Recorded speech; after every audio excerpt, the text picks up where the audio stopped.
right, Keith, you want to start? Absolutely. A lot of what you'll hear from me will be redundant for the commission, but will hopefully be informative for anybody that's listening at home. So I'll just dive right in.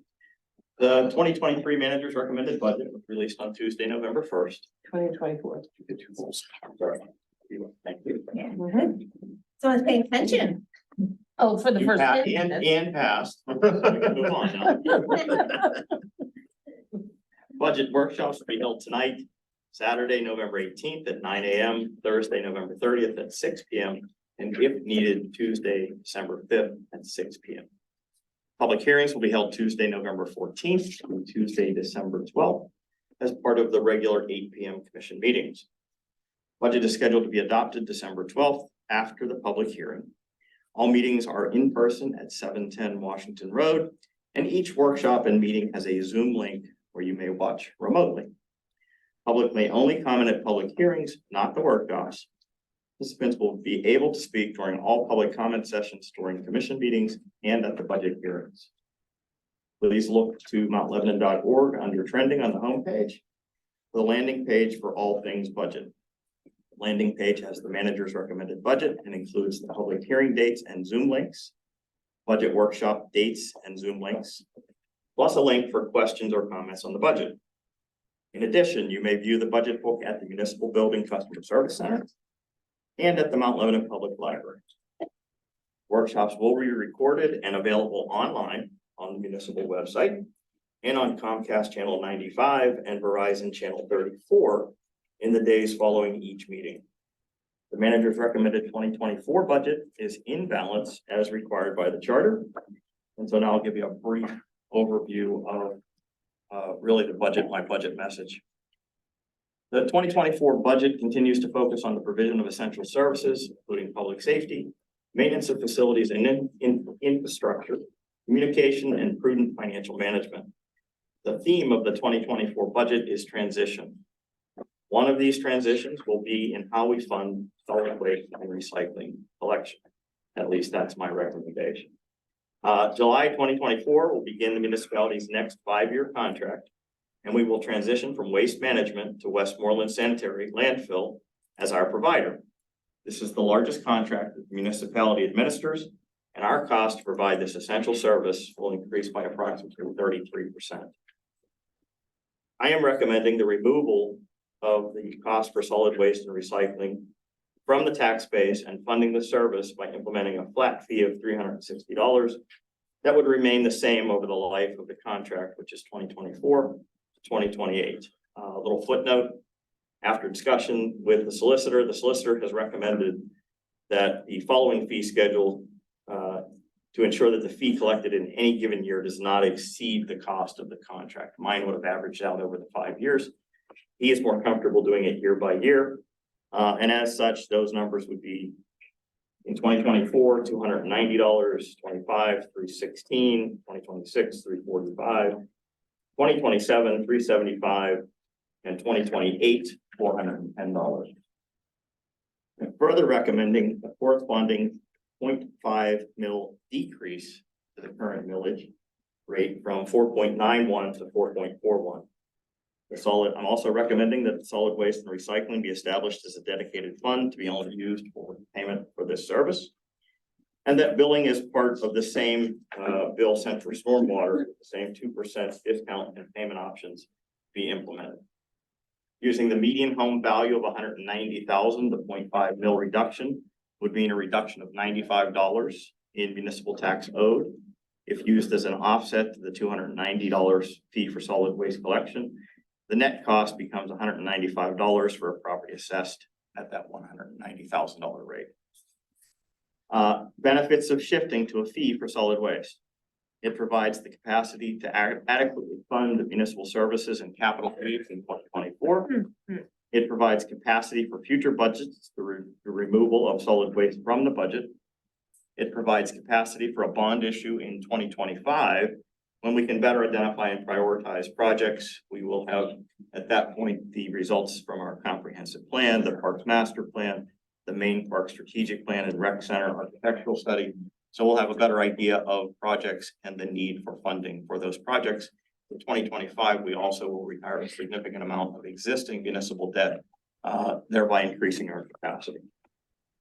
The south parking garage is nearing the end of its useful life, and to prepare for this transition, I'm proposing using funds from the Parking Enterprise Fund to conduct a study that will enable the municipality to plan and prepare for the transition to a new structure and a potential mixed-use public-private partnership. And the cost for that study is estimated to be $100,000. The operating budget continues the municipality's commitment toward achieving the goals laid out in the Complete Streets policy adopted in 2022 to provide safe and accessible public streets for all modes of transportation and users of all abilities. As a step to accomplish this, and develop a comprehensive approach to traffic and traffic calming in 2024. And the commission is familiar with how many traffic calming requests we see.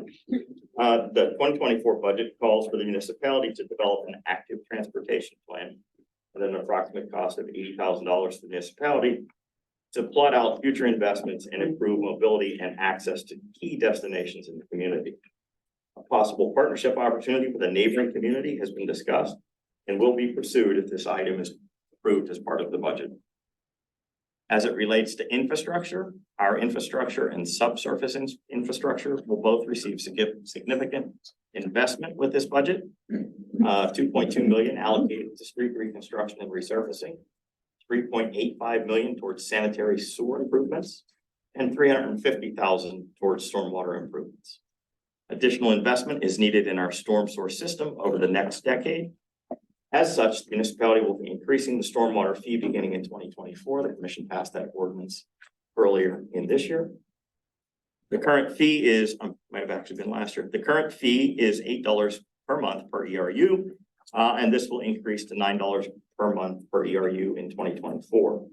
There will be an annual increase to allow us to adequately fund the number of currently identified projects to collect and control stormwater. In terms of facilities, the recommended budget continues investment in our municipal facilities. The public safety building is now over 20 years old.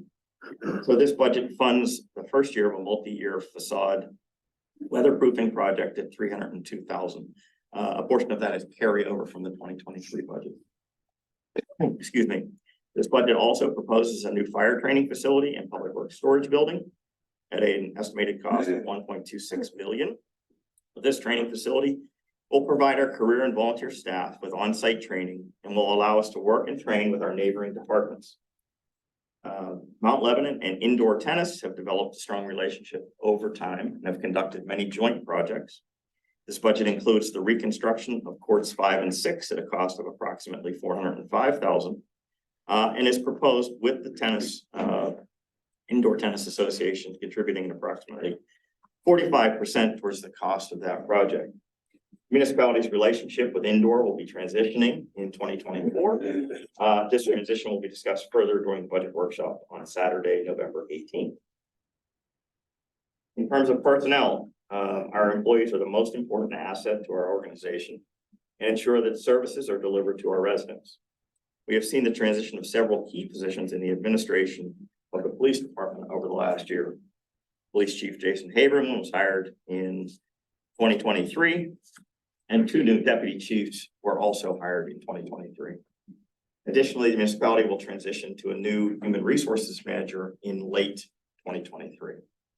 Excuse me for 1 second. On to real estate tax.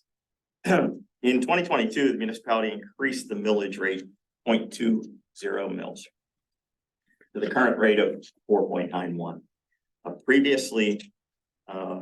previously indicated for 2024, I'm recommending a reduction to the millage from the rate of 4.91 to 4.41. The general fund balance at the end of 2022 was 16.1% of expenditures.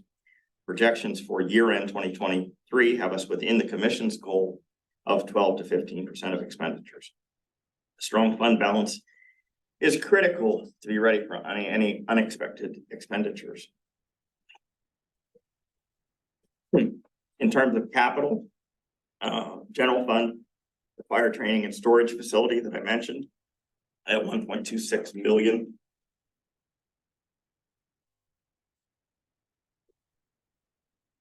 And we have approximately 300,000 committed between grant and contributions. The leaf and debris grinder at 734,000. Our current machine is over 20 years old, and we've started to see significant, I'll say, investments in terms of repair costs. We will be applying for a grant of approximately 350,000 as a potential offset to the cost of that piece of equipment.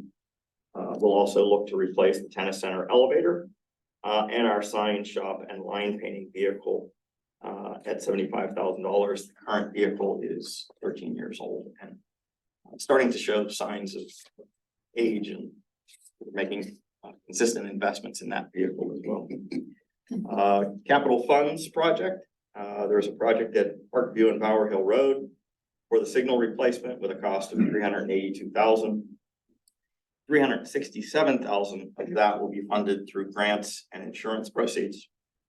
Washington Road Central Business District, accessible pedestrian signal upgrades at a cost of $612,000. Again, $490,000 of this cost will be offset through grant funding. So then, as a sort of a high level overview, again, I am proposing a solid waste fee in 2024 of $290.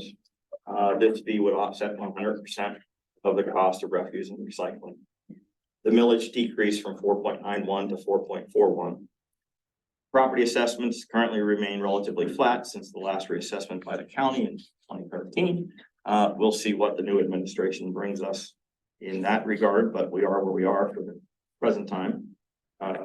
Earned income tax and real estate transfer tax are not proposed to change. There is no change in municipal rates for sanitary sewer service in 2024. Stormwater management fee will increase by 12.5% to $9 per month per ERU. Our total operating budget increases by 1.2% as compared to 2023. Personnel services are up 1.7%. Contractual services are up by 2.1%, and our commodities decreased by 7.8%. The recommended budget includes capital items totaling just over $10 million and continued full funding of pension contributions and other post-employment benefits. In terms of other items, I would be remiss if I did not mention the expansion to sidewalks. To further encourage and promote walkability, a complete and safe walking network throughout the community is necessary. In 2023, the commission approved a revised sidewalk policy that seeks to lower the barrier for property owners to install new sidewalks with an aspirational goal of reaching 100% sidewalk coverage on at least one side of every municipal street. The manager recognizes the importance of this policy and recommends that the commission consider allocating funding as they feel appropriate for implementation, possibly using the unassigned fund balance. That is a option that's available to the commission that is not available to me as the municipal manager. So, But the unassigned fund balance is already within our target range. No, it's above, it's 16.1. it's currently slightly above, although Andrew can verify. Okay. When will we have that discussion? I'm sure he can. Night 3. What? Night 3. Night 3, budget night 3. November 30th.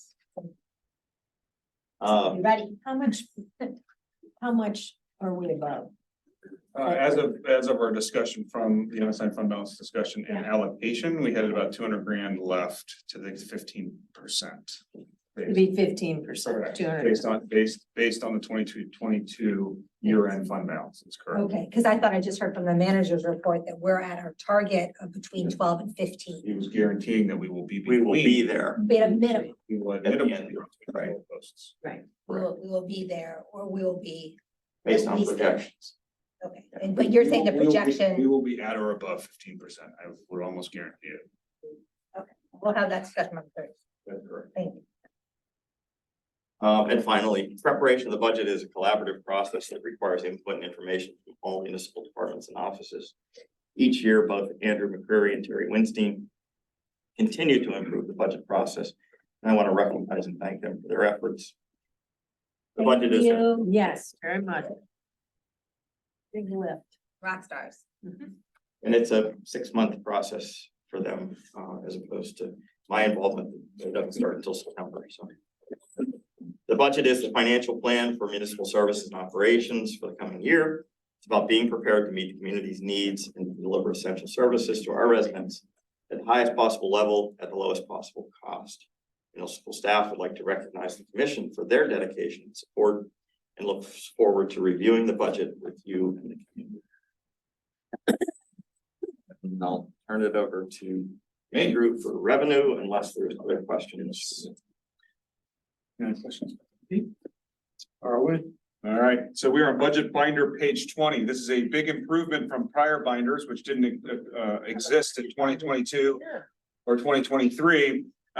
Commissioner Silverman, who has been here long enough to know that he always wanted budget binder pages along with budget pages. So there are two different sets of page numbers that exist. And yes, there was an when he got his budget at the end of October.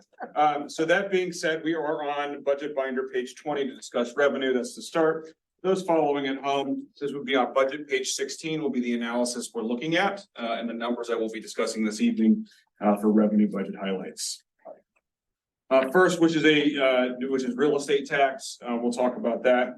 As Manager McGill had mentioned, we do show a $1.4 million decrease in real estate tax.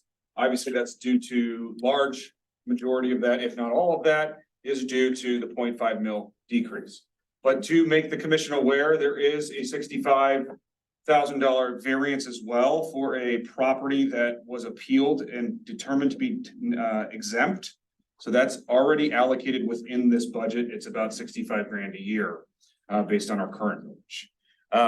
So that property is under appeal by the school district. We have not fully refunded it, but I will tell you that we assigned fund balance in 2022 anticipating that refund.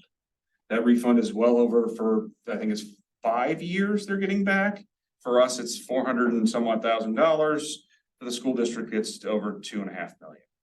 So We already set it aside. we set it aside. Just want to make sure that if you see that coming through on a check register, if the appeal goes and gets denied, however it goes through, but that's also a variance that's here for current. Current, it's about 65 grand. So about 1.35 million is the 0.5 mil reduction. The additional 65 grand is due to that the variance in the millage rate there. So And if millage had held steady and the property hadn't been appealed, yes, where would the real estate taxes be projected to be? If you could just ballpark it, what kind of growth would you expect? less than 0.5%. Yes, assessments. That's correct. Yeah. Varying with building permits that do change property assessment values. They do, the largest variances we see are on commercial properties generally, within this assessment, environment currently. We really see the biggest changes in commercial properties, not residential properties. So commercials are being reassessed at a higher rate than residential. No, or they file on appeal because they're not being occupied. So they're getting reassessed at a lower rate. That's correct. Is That's that what we're correct. seeing more? We don't have that many. Right, Heavens. we're not the Bethel Parks of the world, we're not those that have industrial parks. Those types of things like the RDCI. Yeah, thank you. You know, those are the ones that really start to see variances from appeals when they have those types of things. So this was a one-off, we knew it was coming, we anticipated within the 2022 fund balance, so that's allocated and it's already taken out in the 24 projections. Okay, moving on to earned income tax. Earned income tax saw large growth in 21 and 22. We'll take you in the way back. We're going to rewind. We're going to go back to last year's budget discussions. I hope everybody remembers that we did anticipate a large variance coming in EIT when we were having this discussion back in November of 2022. So we knew that was coming. We did not account for it. We kept it conservative for the 2023 budget.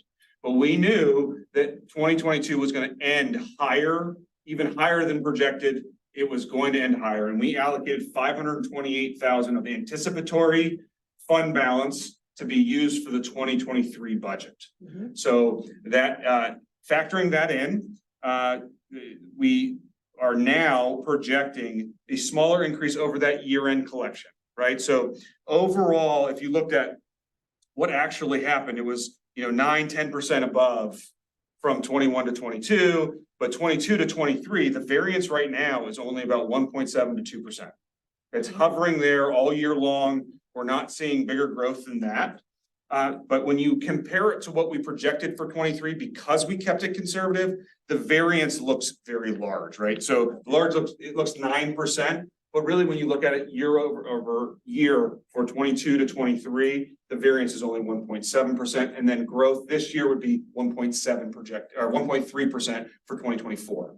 So we kept it conservative for 2024, but it's on a higher estimation for 2023 ending year.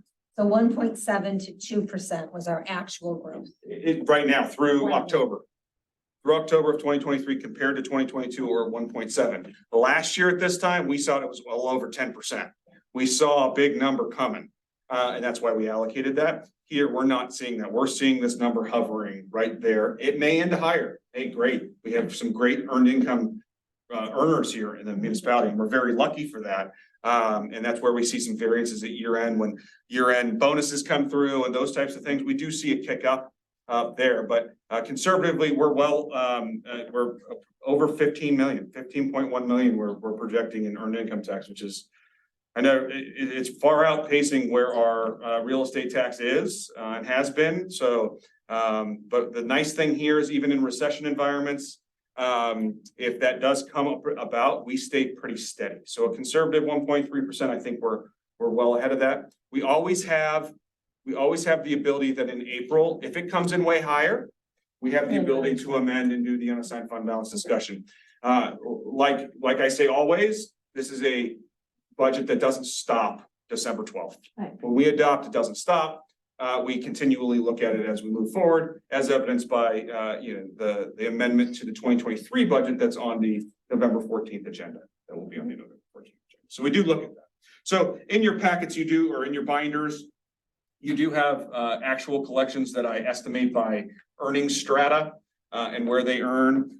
So we're seeing consistent growth within that 200 to 500K earner, which is probably your younger demographic, that's earning that type of money, and that's collective throughout. So we did have some of the higher income earners, at least projected, slow a little bit, but not anything that's too concerning at this time. So I'm looking at the data. So Andrew, it looks like our earned income is going to exceed our real estate tax. Yeah, and that's for about 3 years now. Oh, yeah, that Wow. too. Yeah. Thank God.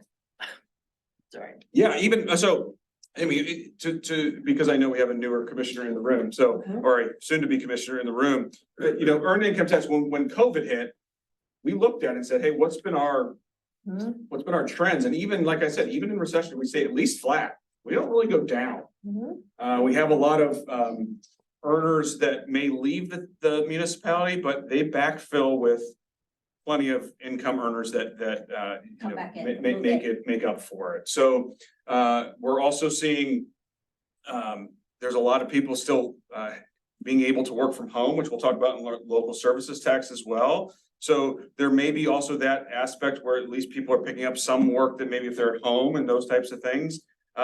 So we're seeing more work from home LST collections. So maybe that's contributing to it a little bit as well, where people are able to work from home now and maintaining here in Mount Lebanon. So always it's positive within the earned income tax side of things. So we're very lucky in that instance. Any questions on that? Okay, moving on to local services tax. So local services tax is something that's kind of a marker of our commercial businesses within the municipality. Something of note that our third highest, I think it's our third highest employer now in the municipality is PNC Bank. It's PNC Bank, and that's because people are working from home in PNC. So we're getting the benefit of people working for PNC out of their home now instead of downtown. So while it may not, that's why I say that. So while we're up to the 425, it's a little bit higher than in past years. That's because more people are working from home and we're getting the credit for the local services tax because their home base becomes their home. So we're seeing a little ticket becomes their office. That's correct. So, we're seeing that, but overall it's remained steady. I mean, it's not gonna blow, the budget either way. So on and so forth. We have a slow here or there with employers in and out. But overall, it's pretty steady, but it is a nice trend to see. That was a shocking one when I received that for the, annual report last year, that there are third or fourth, especially when the bank moved on Washington Road that year. Right. Right, it left. You know, it left and then it popped up. I was like, whoa, that's it. So that's what it was from. And we investigated that. Next, moving on to real estate transfer tax. So this is the 1% tax that's applied to the sale of properties. I gave you a differential between sales through September of 22 and September of 2023. We're seeing the number of properties have slowed down. We knew that was coming. At the time that interest rates started to rise last year, it takes about 3 months for it to catch up, and we really started seeing that impact in April. April of 2023 is really when we started to see the dollars start to fall. Right. And while there are still homes transferring, don't get me wrong, as evidenced by the data that's presented before you, it's just not as many. The price is still at a good clip. There's no doubt about it. It's just the number of properties. As you can see, I've estimated about 100,000 differential from year end last year. So the budget is being slightly decreased to 2,050,000 for next year, based on trends where we're at with home sales. Questions on that? Nope. On the flip side, county sales tax is the complete opposite. It's gangbusters still. So we conservatively knew that as inflation rose last year, we knew that there's a potential for this to continue to rise. As Ms. Winstein had let me know earlier this week, we got another big check from sales tax this week. Well over 125,000, well, 23,000 for a monthly return on that. So typically in peak seasons, which are holidays, beginning of summer where people are like, I'm out free of the winter, you know, those types of things. So this month is usually a slow month historically before Christmas and holiday season starts, because it's for sale data on September. Oh, Right, we're receiving it in October, but it's for sale data, you know, returns that are received from late August and September.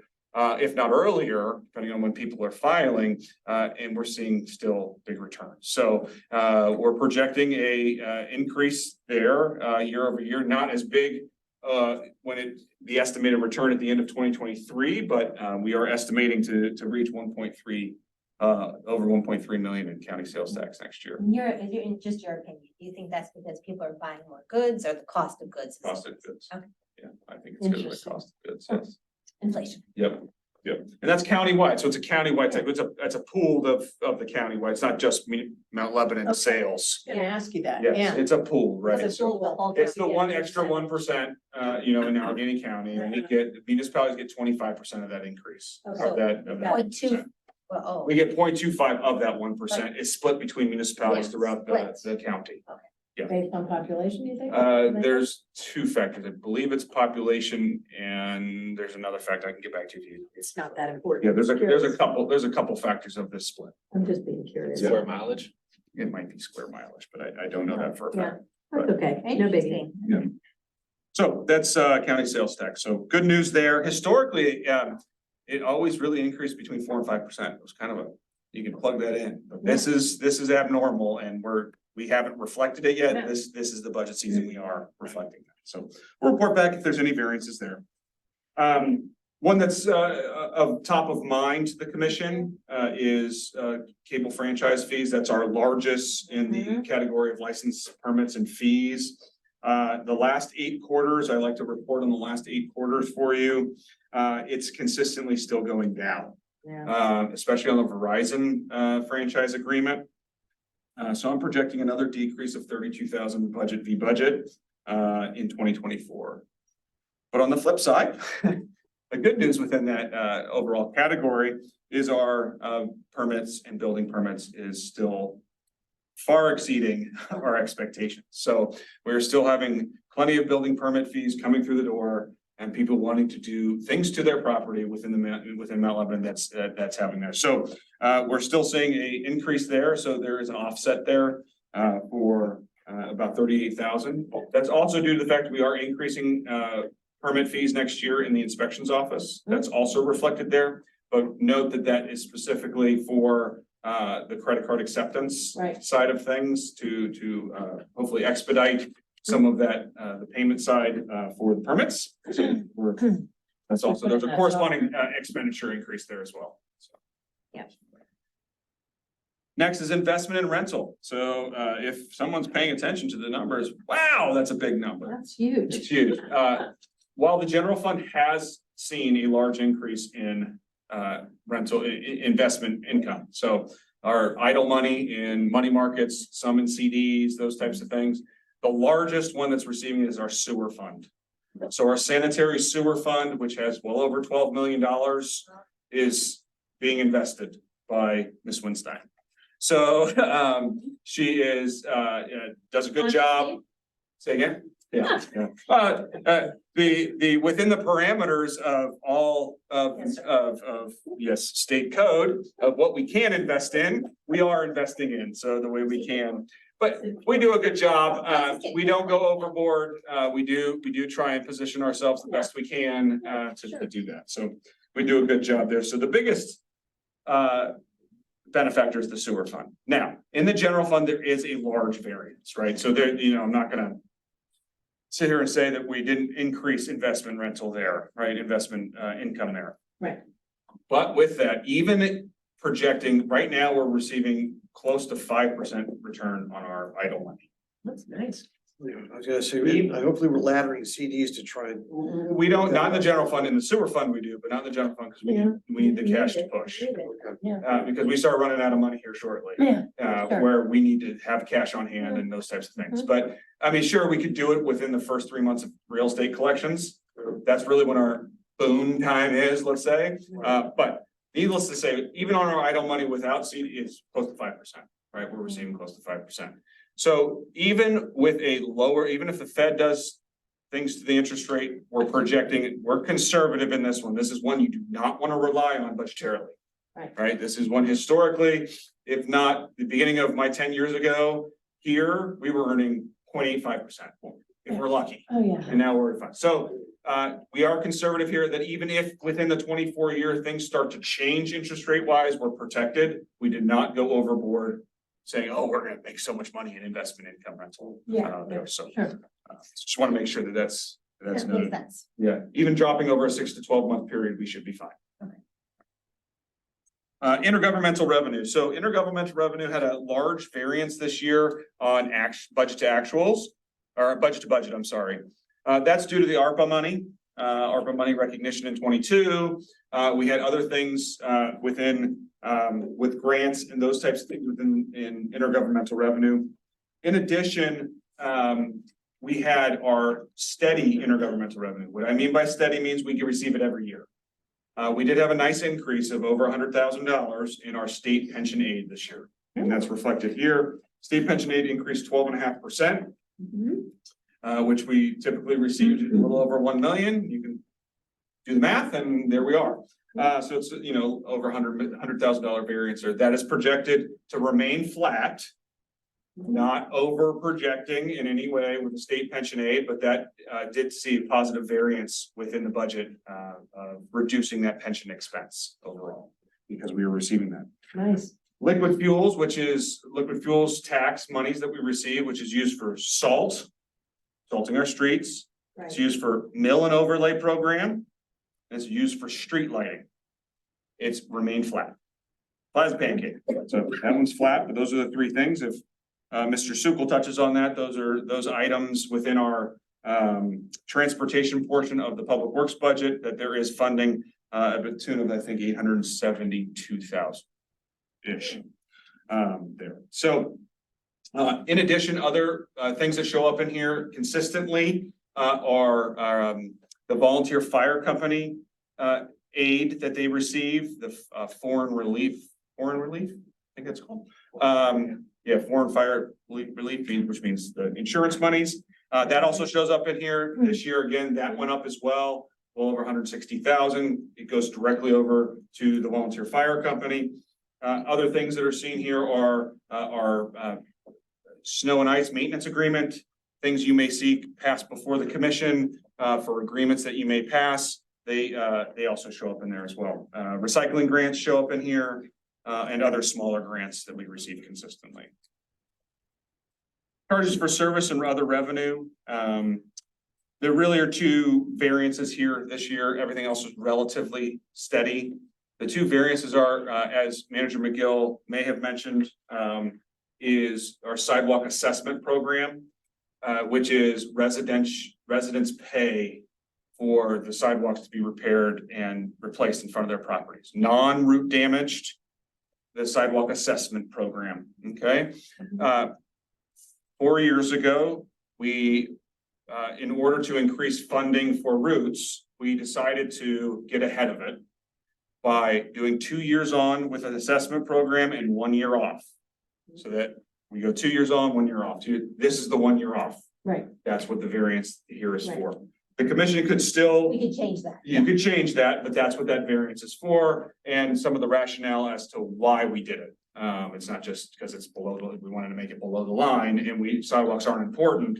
This was our plan from 4 years ago when we did it. That makes sense. Because we wanted the contract, as the contractor who gets it, they were behind because they had all three programs. They had A, sidewalk root damage A, they had B, and the sidewalk assessment. Well, it was too much, it wasn't getting done, those types of things. So let's ladder it where we get root damage done first and then come behind it with the assessment later. We all the same areas. We always want to be in front of the sidewalk replacement program. We don't want to be in a situation where we're asking residents to replace their sidewalk slabs and we haven't addressed the Good point. sidewalk Oh, slabs. yeah. Very good point. By tree roots, so. Yeah, good point. Get enough. You can see he's been a manager for a while, right? I don't think think- so. Yeah, I got a lot. And in the explanation, you also saw that there's projected insurance proceeds that was due to the firing range improvements or remediation. So that's what that's referring to. I'm not budgeting it next year, you know, when you're looking at it, because that should be upon completion for that, or it will be a carryover. So it's just not in the current as you see it. Recreation overall, recreation department revenues increased by 64,000 or 1.9%. When recreation presents on Saturday, November 18th, the specific departments or program managers can answer any questions you may have about their revenue. They are the experts on their own revenue. They do a great job and they understand it way better than I would. So what about the rink? What about the rank? We're losing lots of money in the last month or two, still bleeding out. So I don't see how we do, still come out at 1.9% and 64,000. Because this was done before the compressor. No, I know. Yeah, this was printed before the Yes, compressor broke. yes. But since we're It'll here, come back quickly. This, But we're looking at it from a budget we're perspective. looking at the budget cash for 2024, yeah, so hopefully that issue is done and resolved behind us. yeah, definitely.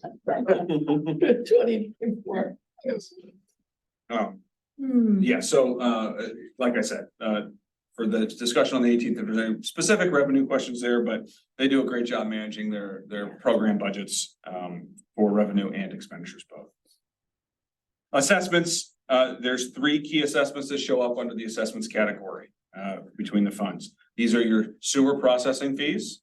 So this is bifurcated. So there's 2 fees that go into that sewer assessment. One is the sewage processing, which goes to Alcosan. That is going up next year and will go up for the next 4 years, 3 years, 4 years, 3 years, 4 years. 7% per year, every year. That's not us. So that money directly gets billed to you, we collect it and pay it out. Based on the same water meter readings that Alcosan's getting, we get, and we bill you, so on and so forth. Our fee is $4.05 per 1,000 gallons. That has not changed in the 10 years I've been here, and we are not projecting that to change. We have a large fund balance sitting there ready for consent order work. And we'll structure and ladder with any debt that may need to come in future years. We don't foresee that coming in the next couple years, but that may be a discussion for later, many years from now. But our fee that's directly going to infrastructure and operation and maintenance is not increasing. The second assessment there is your stormwater fee. Like Manager McGill had mentioned, that will be going up next year, and that's reflective within the budget to the $9 per ERU per month.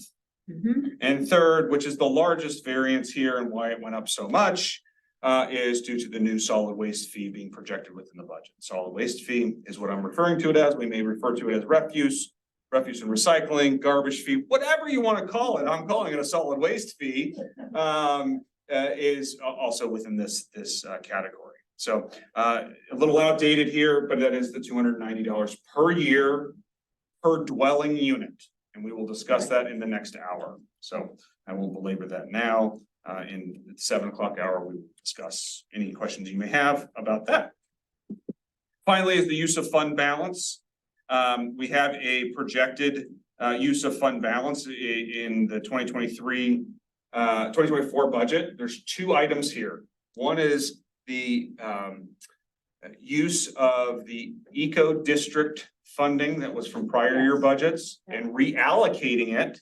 It shows up as a use of fund balance, but it's just a reallocation of a current expenditure or current budgeted expenditure for the eco district to the active transportation plan.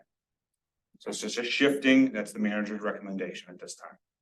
Okay, so that's there. We can discuss that as we move forward. Whether we have consensus on that when we get to it, when Mr. Milliron presents in a couple meetings from now. The second use is the $200,000. So there's 72,000 for the eco district. The other 200,000 is the grant we already received for the fire training facility. We already have cash in hand, 200,000. Yes, we have cash in hand. Therefore, it's going to be posted this year. And it will be carried over as a fund balance item budgetarily. Okay. Yeah, that's what those are for. So Manager McGill, as stated, did balance without using unassigned fund balance. So that's where we're at revenue wise. Any questions? Questions? You're tired of hearing me talk. Oh, I'm pretty tired, you got a long ways to go. It's all good. I try to be- I'm getting this. Like, we got a lot to discuss, but again, kudos to everybody, all department heads, and I'll echo Manager McGill's sentiments. Our staff works hard to give and deliver you the best budget they can. And over these next 45 days, or the 45 days since release that we will then pass approximately, we're here to answer any questions you may have as we move forward. That, a grant question. When does that Yes. grant expire? How long do we have to use it? The, The 200,000. I do not know that answer. I wanted can to get back say- to you. 2 years, but I need to check on. Yeah, that, you can quite check. honestly. Okay, yeah. In addition to the 200,000, we have a commitment from volunteer fire for another 100,000. Yeah, that's helpful. 300. Because I have been getting some questions from residents. It seemed to come out of nowhere, you know, it wasn't on the capital improvement plan that was released for this year, you know, those kind of things. And I've said there's some grant money attached to it that we need to use. It was in this year, so it wasn't it was in the last two at It was in the least. plan, but wasn't. It was referenced, there But was. it may not have been recommended for current year Yes. funding. Correct. That's what I meant. It's been in the plan forever, but Mm. for several About 3 years. That's forever. Forever. For the whole time. For life of a commissioner, right, everything. But yes, you're not wrong in saying that, hey, it wasn't in the current year, but again, I will say for those in the room, as you know, you may hear me echo, is it's just a plan, it is not the actual what is funded. Right. And that takes a municipal expert to say it's just a plan, does not mean it's actually funded. This is the one you need to worry about. This is the one you need to worry. Okay. That's all I have right now. So you will hear more from me in a bit, but am I on time? Yes. Whichever it is. Next up is, 10 minutes over, eh? That's probably my fault. I looked at the wrong time. I looked at Laura's time. I thought I was good, but no. All right, next we're up with Nick Shallis. He may be joining us via Zoom.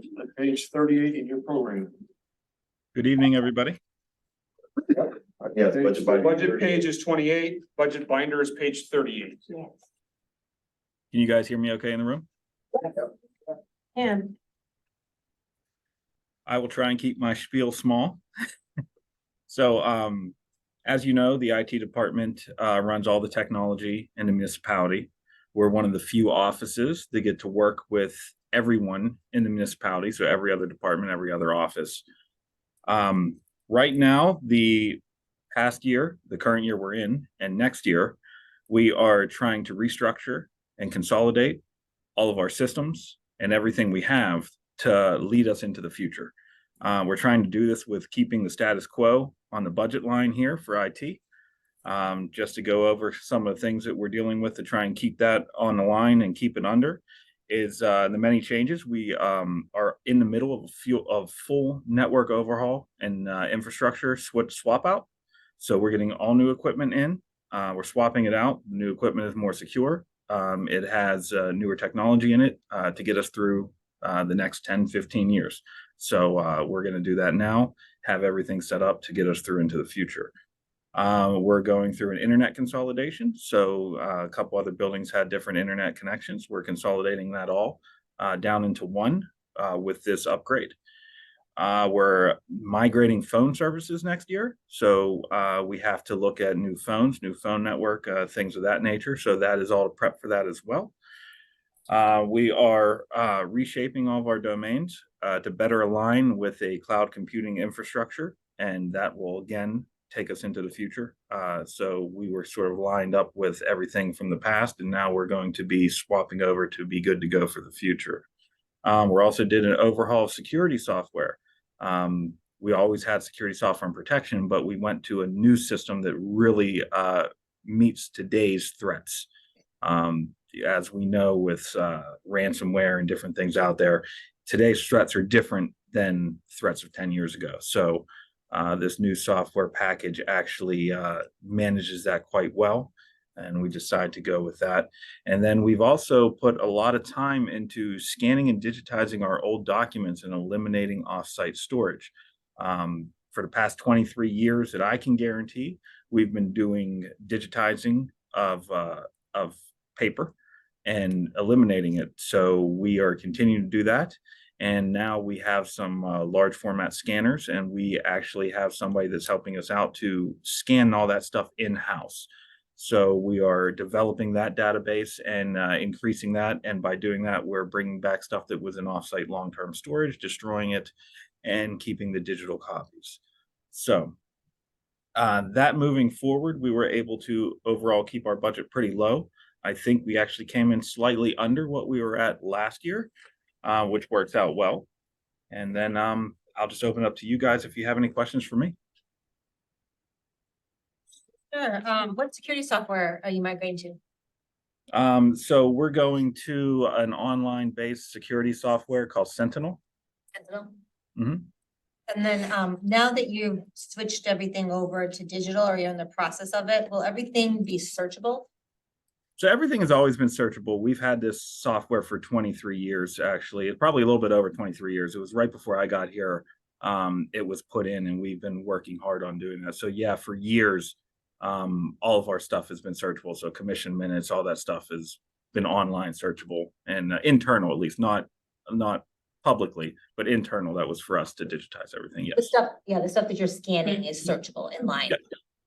Awesome. In so much, I found a ordinance from 1949 yesterday. Wow. Great. I love that. It's that searchable. It's for one of Are you my looking people, for my an ordinance word. from 1949, or you just sort of stumbled on that? No, that was the ordinance I needed. Wow.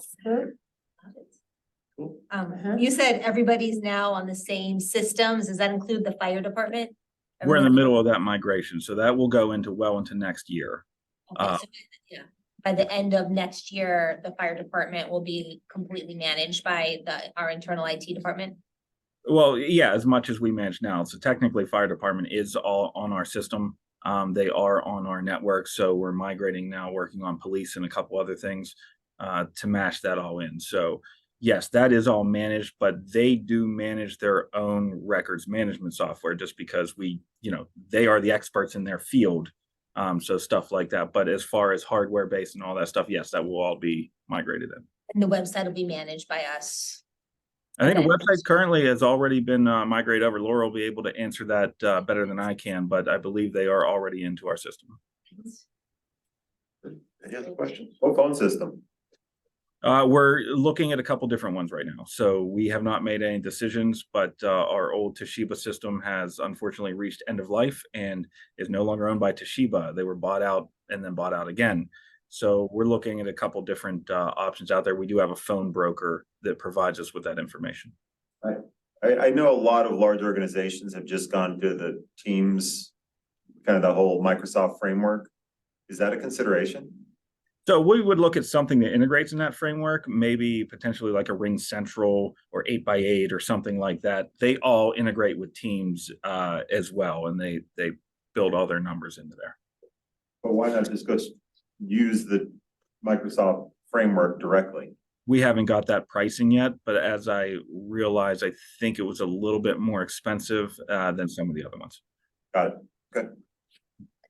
How many people are in the IT department right now? So we have 3 other people than me. Okay, so 4 total people. So I see it, there's an IT manager, assistant IT manager, IT support specialist, and then there's another IT support coordinator, I see, like number 4, Mhm. IT support coordinator. Mhm. So those are 4 full-time, right? Yes. Nope. Anybody, any more questions? You have a comment? If you have a question. So in the proposed, as you may have seen within Keith's memo, prior to budget release and within the budget, we have recommended moving to the team software for webinar platform. Yes. We ran into a snag there, as evidenced by we're on Zoom this evening. So that will need to be added back in for the foreseeable future. For Zoom. The Zoom, we will keep Zoom for now. It's really the people on the screen. Oh, Teams does not let you hide non-video participants, even including attendees. That's the snag we're running into. oh, So as soon as they fix that, we'll most likely migrate to Teams, so that will be coming at some point. We would recommend moving to it. Nick and I both tested it independently and then came together. He's like, yeah, it doesn't do that. I was like, I didn't test that because I didn't have enough users. And yeah, it doesn't, you just can't hide them. So it's a known issue within the Microsoft platform that people are, there's also other, either GoToWebinar or GoToMeeting, or there's another provider that also does, or no, I'm sorry, it's Google Meet. Yes. Google Meet is the same way. And people don't like that either. I don't know why you'd want to be seeing the non-video participants, and especially when you have the attendee, panelist, host environment, why would you, could you opt out that attendees can't be viewed, so on and so forth. So, but needless to say, that's where we would like to go in the future. It's just not right now. But to that end, and again, this is just my, impression of Google Meet and Teams, is that they are, for, call them team meetings where everybody is interacting. Yeah. As opposed to, a format where there is a group discussion, presentation, and Yeah, video feed. My concern is that we're going to try to save a little money and lose some valuable functionality. there's no difference in functionality, at least in my opinion. Nick can opine on that more. Yeah, I think what you're talking about is a webinar package. They did come out with that. Okay. So yes, they do have that. Google had that. Microsoft came out with it. And what we're talking about, some of the shortcomings are actually on the webinar package. Got So it. it's just a product I didn't want to put out to you guys in the room, because that's really all it would affect is the view in the room, and it would be very cluttered. And that's just not the kind of product I'd like to put out for you guys right now. So we'll have both right now. We'll have Teams and Zoom. Yes, for Like the we first, do now. once they fix that side of it, there was nothing from Nick and I's testing that would tell you that we're gonna lose any functionality, whether it be transcript at the bottom, closed captioning, presentation wise, you're not losing any of that. They have 3 modules. If you go, you want to do your own research on it, it's not only the meeting you're used to, there's webinar and there's a live event package. The live event package will not work with us. That's not what we need. We need their webinar package to be able to hide non-video participants and attendees. Yeah. But everything else works. The live event would be nice, but that is made for like a conference of 20,000 people. That's what that package is made for. So it's like a whole production behind the scenes. And it's not made for having someone come in as an attendee and those types of things. right. So just to let you know, there'll be an item on here to add that back in. Okay. At a lower amount of what the actual cost is there, and what we have budgeted there would be $3,400 back in. Back to IT personnel. So now that we have, these evening meetings that are live streamed with whatever software we're gonna use on the day.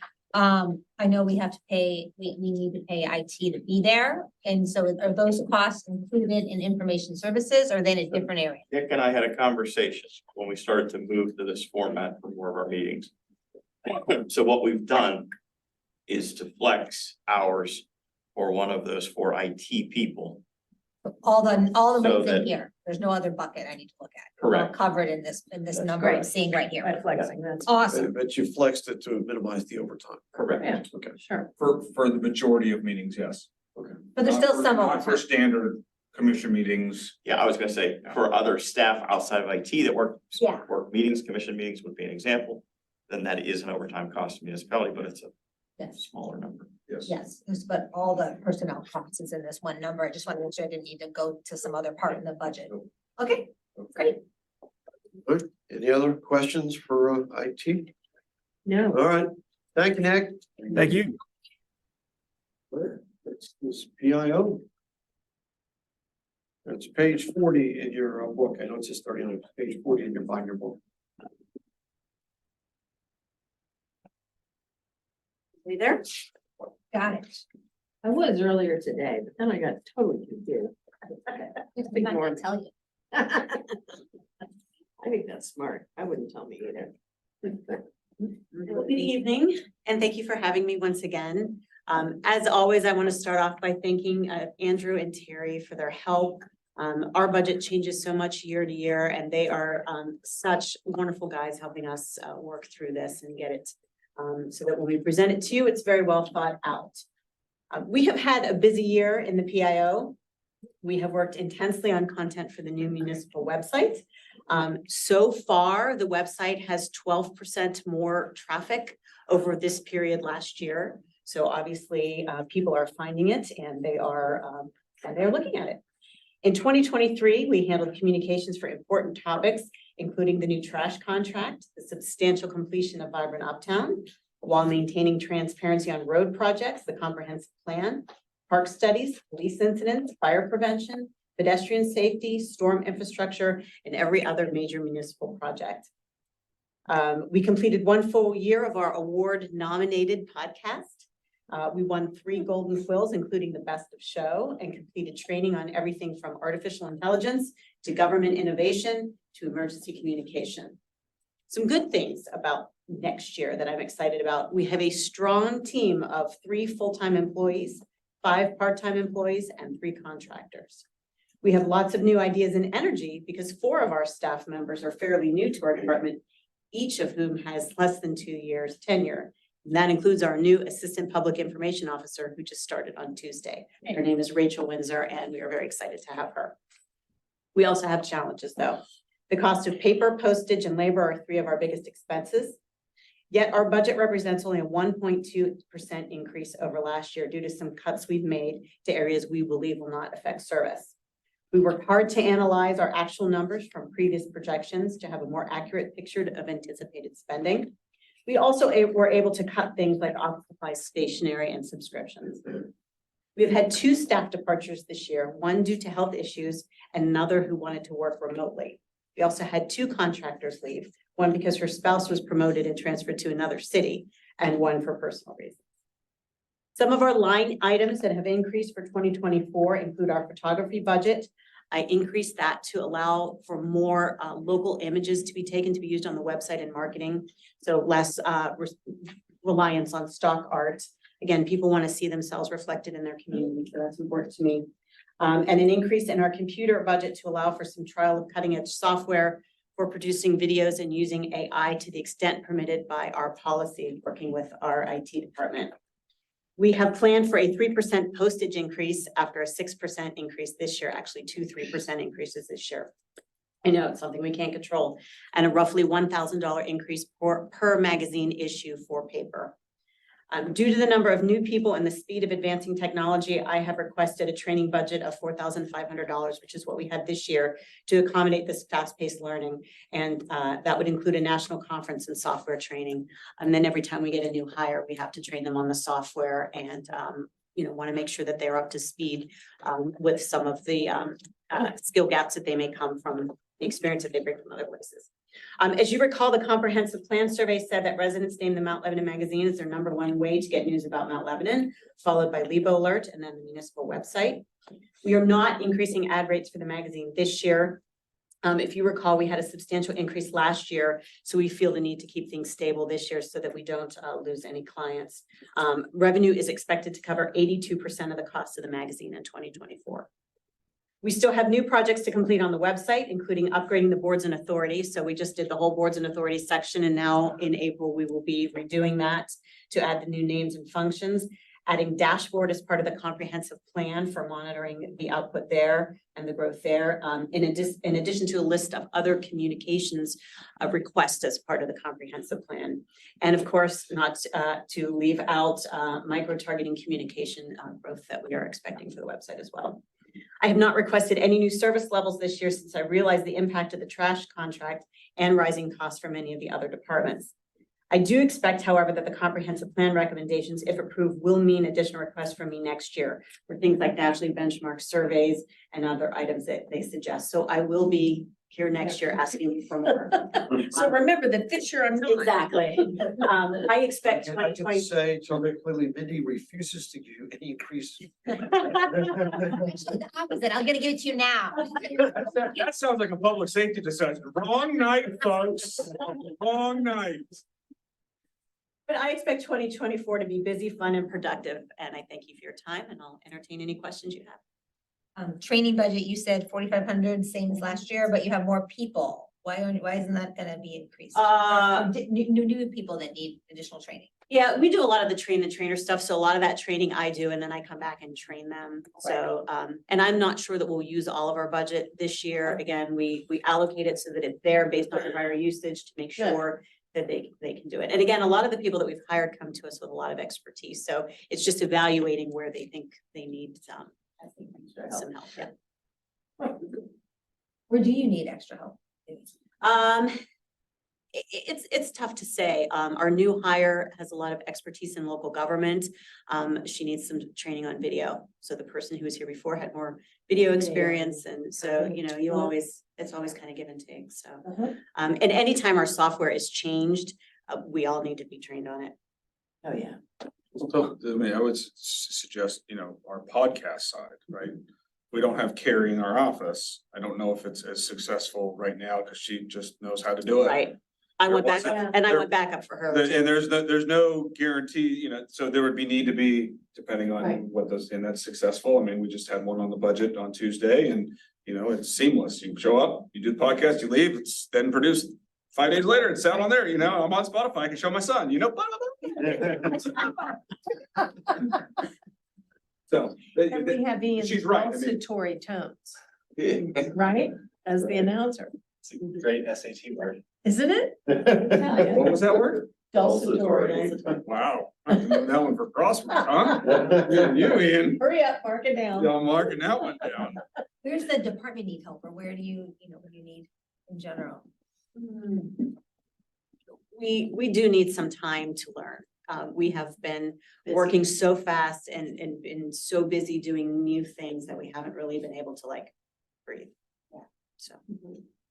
But we're also fueled by busyness. We like it. So we don't want it to change, but it'd be nice to be able to. No more huge projects. We haven't had time for- Yeah. But I haven't had time to look at policies, for example. We have things that need to be written down in policy form. Policy review is not something I've had time to do. Yeah. Hitting. Does commission have any other questions for Pionia? Thank you, Laura. Thank Appreciate you. the presentation. All righty. Right. In addition into, Solid waste fee discussion. yes. Are Okay. we gonna take a break? You want to? I wasn't sure if we I don't jump right know. When's the into it. right, you tell me when's it is. I think, Probably let's, 8 o'clock. my suggestion is, let's start with the discussion, and then we may want to take a break, just to clear our heads after. we do Yeah. the presentation. Sounds good. Oh, in between. You don't have to go to a Between the neutral discussion. point. Yeah. Just take out this. A bloodbath tonight, and I just don't know about it. Make a text, Raging we'll bull. see how it goes. Cool. So who wants to lead this discussion? Anybody? I did not. I'm more than happy to. I was gonna say, Andrew seemed very excited about it. About it earlier. Very, very excited, yes.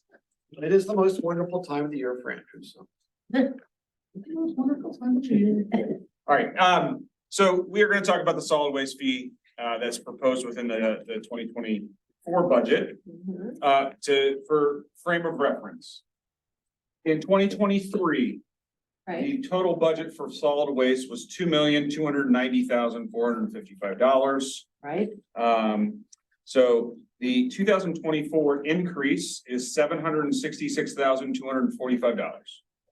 Total budget, we're talking about to pick up 11,075 households. Which we call dwelling units, right? This has been audited by myself. The list was delivered many years ago by our GIS coordinator, by Lot and Block. This is what Waste Management and Westmoreland Sanitary Landfill use for their routes. So these are the homes. So it's 11,075 homes, audited multiple times by different people. That's a total of $3,056,700 in 2024. So that's the number we're going to. Okay.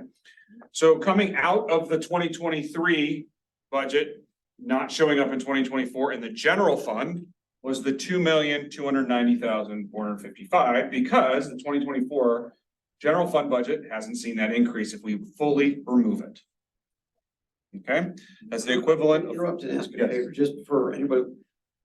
I know you, if I said use box current numbers, you're gonna like, it's gonna be painful, but just, it's 2.3 million. It's 3.1. 2.3 million. Be easier for anybody. to Yeah, follow no along. problem, no problem. We can absolutely do that. So in total, there's 2.3 million that is leaving the general fund budget, going to a different fund and being funded by a fee. That's what's being proposed. That's what's being proposed, correct? For a total of $3,050,000. Boxcar numbers. Go ahead. So the equivalent of that is 1.15 mils. Total.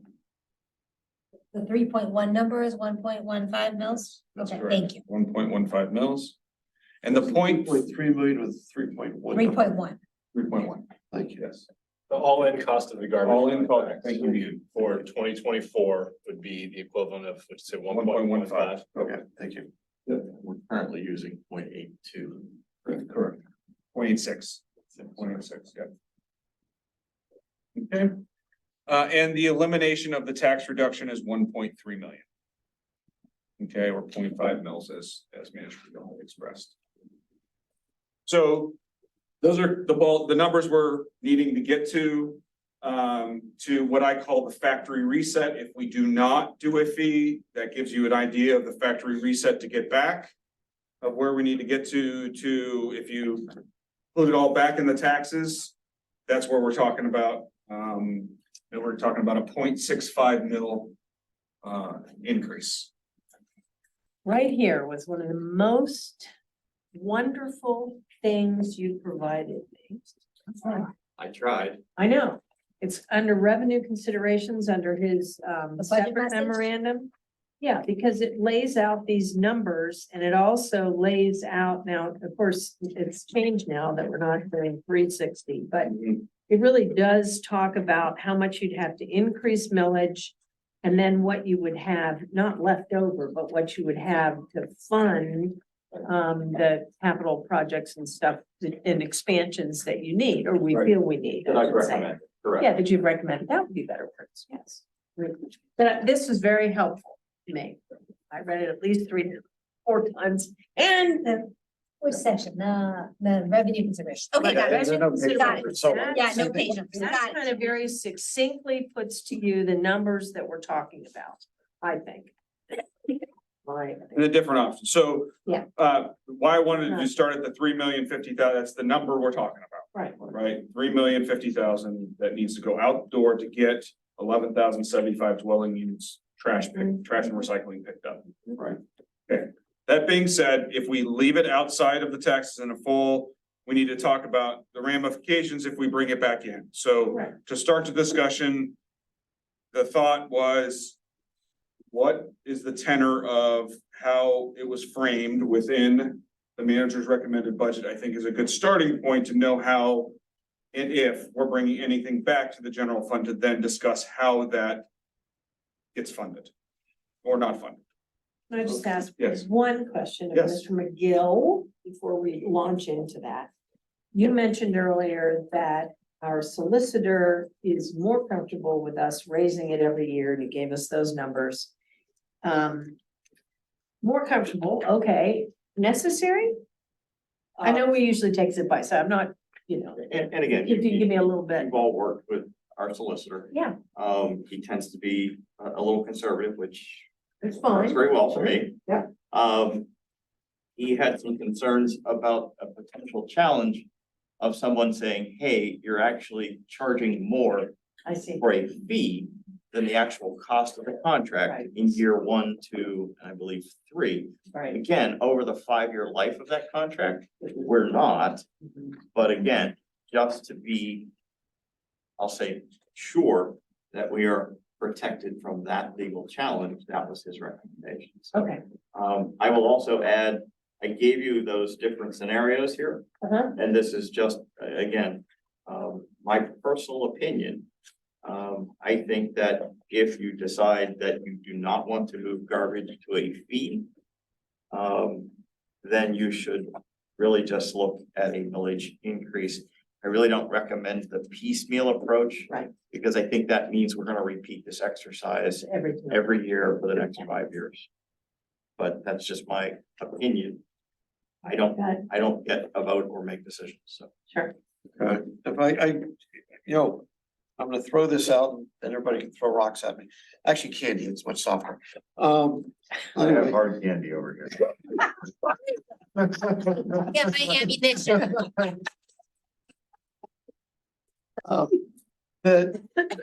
Just my thoughts on a fee, just in general, that I'm not a big fan. I think it's it's a regressive tax. It hits lower income families harder as a percentage of in the family budget. I also don't like the fee in that there's not a way to mitigate it. It's not like a stormwater fee, say, well, you want to reduce that, get a rain barrel, that sort of thing. It is what it is. And so that's frustrating.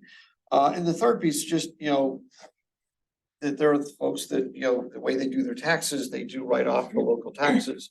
If you do a fee, that's not something you write off on your taxes, whereas the village, someone can. So that's just kind of where I'm starting from, where I would want to keep the tax, that 0.82 that's currently in the budget, and keep that and then minimize the fee to as low a number as possible. That's where I'm coming from. On one vote, it's just my thought on it. Wait, tell me more what that is. So keep the tax base the like- current is what right. you're saying. Don't raise taxes, Correct. So then- Don't lower them, don't raise them, just like here, keep current funding level at the 0.82, huh? and then the flat fee becomes the 135. Okay, so there is still a fee, Yeah, obviously, to cover them. yeah, I'm not thrilled about it, but at least to make it as minimal as It's a possible. small Now, fee. right, now I'd love to throw out, we talked earlier about unassigned funds. Is there some way to soften the blow in the first year to say, can we take some of that unassigned fund balance? It's a one only, I mean, we can't guarantee that money's gonna be there for the life of the contract, but is there something we can do to soften it for the residents to say, okay, and I'm pulling numbers out of the air to say, instead of, let's say, this $135 fee, it's a $50 fee because we're subsidizing that with the unassigned funds. Just throwing it out for brainstorm discussion. Okay, good to know here. And I So that's where I'm coming from. offer you in my revenue considerations. Or if we would take the funding, current service levels only with solid waste at the current funding level equivalent. And then a flat fee, I proposed again, a flat fee of $135 for the increased contract amounts. That's only gonna leave you with about 1.5 million for capital expansion. Yeah, And That's not enough. projected, you need about 2.8. right, doesn't fund it. I'm gonna sound like, Just given numbers. no. And I'm gonna sound like your father going, yes, we have to make, and it's every year we go through the budget process and there are many worthy things that don't get funded. I get we're early in the process here. There are things that we look and go, man, I really wish we could fund X. And in the end, we go, there's just not enough for everything. We have to make those tough decisions. And we'll see obviously where we wind up, and we know we get to the end and sometimes we're going, yeah, I don't want to add that back. There's not money for it. Or could we assign unassigned funds? We say, well, we really want to put that somewhere else. You know, it's in another year, I'd rather work on this later in the budget process. But this is some of this for our large studio audience, television audience, that we have to make a decision tonight. Because if we're doing the fee, we've got to introduce that on Tuesday. Right. So that's where, yeah, I'd rather let this process play out. We don't have that luxury of time here. We have to make some sort of decision on that tonight. Great. Okay, So, so you can I wanna bring go, up you wanna go? something else? Yeah.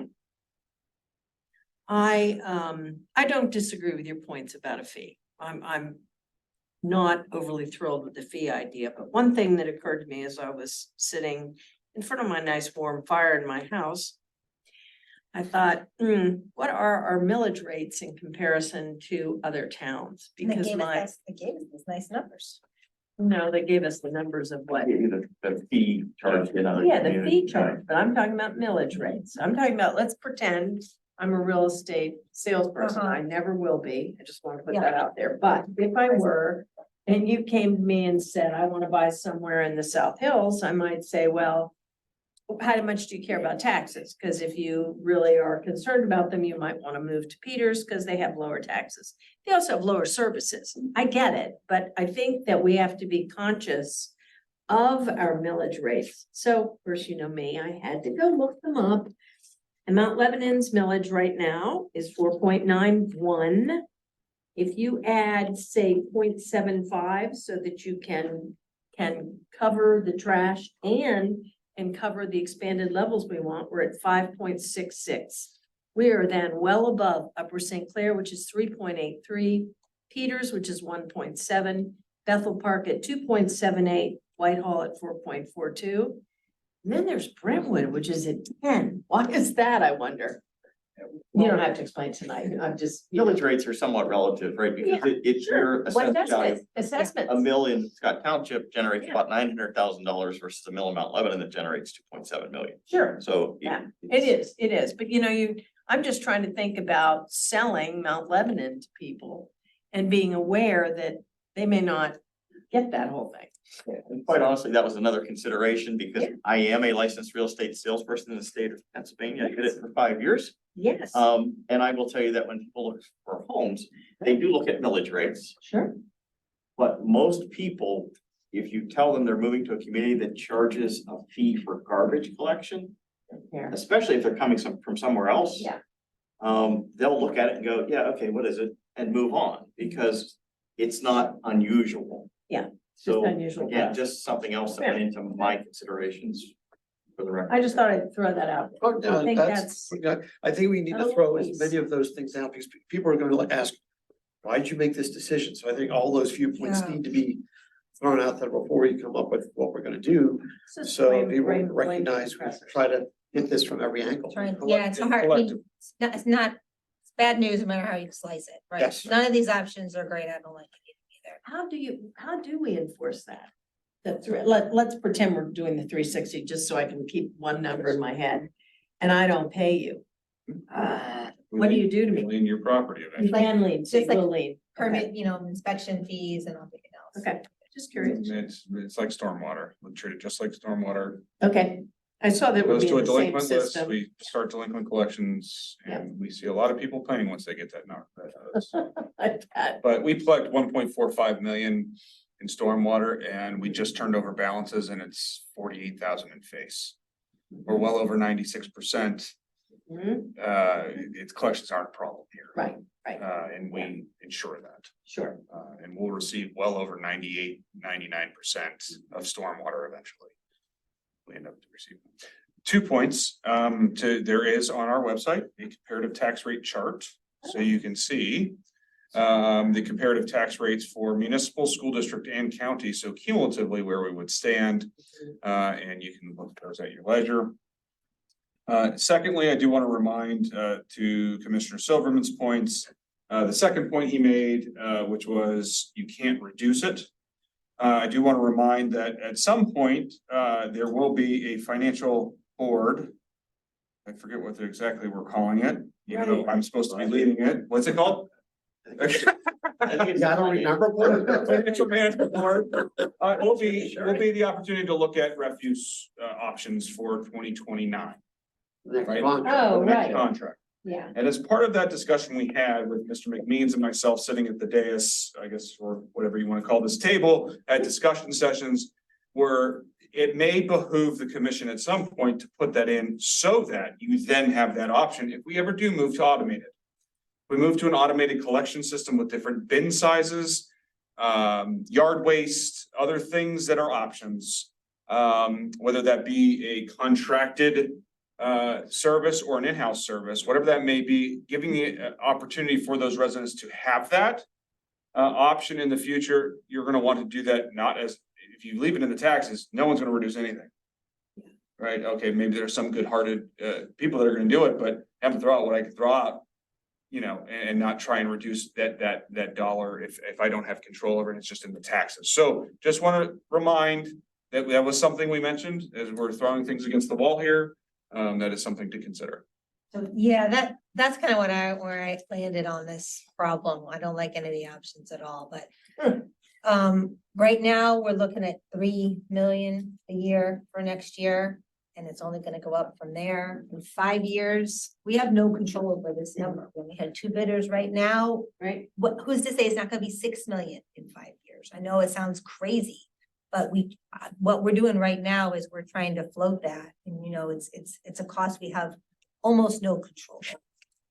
I'm sure we can control how we write the bid specs and control whether it's bi-weekly pickup or whatever, but there's a few levers we can switch, but this is not a service that we're currently able to provide, and we don't really have control over the costs. And so passing it on to our residents, as much as it sucks and I don't like it, I just think it makes the most sense because it sets us up long-term to be the most successful. I agree that there is an aspect of it being a regressive tax, but we're being charged per household right now. So people could look at it from the flip side, that right now, the way that it's structured in the taxes, some people are unjustly paying more than they should be for the trash service, and some people are paying less. But it is what it is. That's what the fee is, and we're really just passing it on to our residents with the fee. So that's kind of where I'm landing right now. Mr. Flynn, any thoughts? Yes. You're like the chairman. Steve, I do see your points, and I think they are valid. Frankly, doing it through millage is more efficient in a lot of ways. But I'm more inclined to lean towards Andrew's point that we do need to expose residents to the cost of trash. It's not going to be, you know, a huge opportunity in this cycle, right? Yeah, because it's basically just going to be a per household, you know, process. But I think down the road, having that lever to pull is going to be important. I think the other side that I think about on this is that by moving this out of the millage, it's diversifying, our revenue model. I think we are under reliant on fees as a general rule. We are over reliant on property tax and EIT. I think, moving some things towards fees gives us more resilience in other areas long term. So for me, I think it's really a question of how do we structure the fee as opposed to, is there a fee? So personally, I'm okay. I'm comfortable with the manager's recommendation. To be frank, I think it might be more generous than I would even have recommended. I might have recommended a smaller decrease and still had the fee. And that's the question, so you're saying basically, instead of the $0.5 mil decrease, you were saying maybe $0.25 mil decrease. and then the larger fee. Yeah.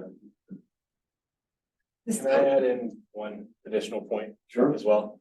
So if you go back to the presentation that Mr. McCreary and I did in discussion session on the fees and how to pay for it. When we went through, garbage covered by tax increases. Obviously, we've said tonight that we would need to do a tax increase up to 1.15 mils to cover this garbage contract. But because the costs, that's just for 2024, because the costs of the contract go up each year, if it stays in real estate taxes, we would then have to increase millage by 1/10 of a mil every year after that. And to Commissioner Swagger Wilson's point, that if the commission kept garbage in mills and funded everything that is recommended in the manager's budget, so that would be a 0.75 mil increase. I think your number was 5.66. So if you add 1/10 of a mil each year over 4 years, just to pay for garbage, then you're over 6 mils by Wow, the end of the garbage Which is contract. pretty high. wow. So just No, throwing that out. for I'm gonna vote no consideration. on that. Just a question for me, because I can't remember. I do have some vague memory that the state has said we can only increase our mills by a certain number a year. Am I right? It's our home rule charter, I believe. Home We rule did an charter, is that- amendment. We did that was a Steve McLean initiative out of the home rule charter. You can't increase both, You can't increase both in the same EIT year. and EIT real and estate. real estate. Okay, And there's also a windfall tax provision that only applies when the county goes through and does a reassessment. Yes, That you yes. can't keep more than a certain percentage of. okay. We fall under the first class township code and it's 30 mils for net protection.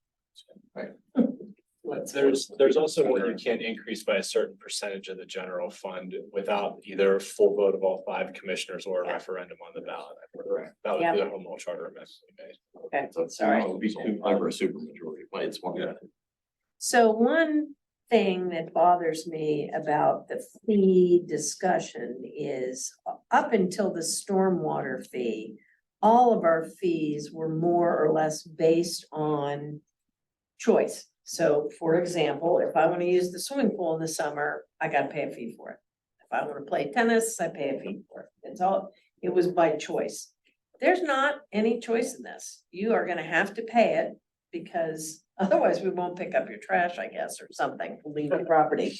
But it changes it fundamentally in many ways. And I don't like, it may diversify the revenue because we're calling it a fee instead of a tax, but it comes from the same people, so it's not really diversified. No, it's not diversifying it in that respect. I would agree, but it's recognizing that. Yeah. That there are different ways that revenues Yeah. are generated. Sure. The other thing that I would go back to is that, yeah, there is not a choice right now. Yeah. Yeah, but as we move down this path, Yeah. again, if I choose to generate less trash and And recycle more, Hopefully, yeah. that will be a choice, right? And we need to get to that place. Part of that step is institute a fee now, so that as we move forward, we can start getting to that point where we can have, again, a yard, garden, trash, recycle, where those levers are available to us. Right now, nothing is available. This is one of those building blocks that I think is important to, be putting into place.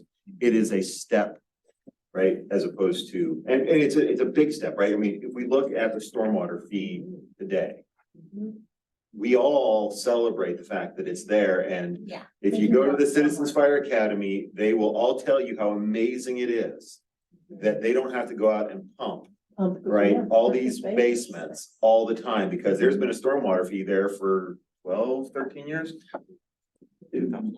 Yeah, so I think we're at that point too. I think this is one of those steps that we need to take. It's not gonna be fun.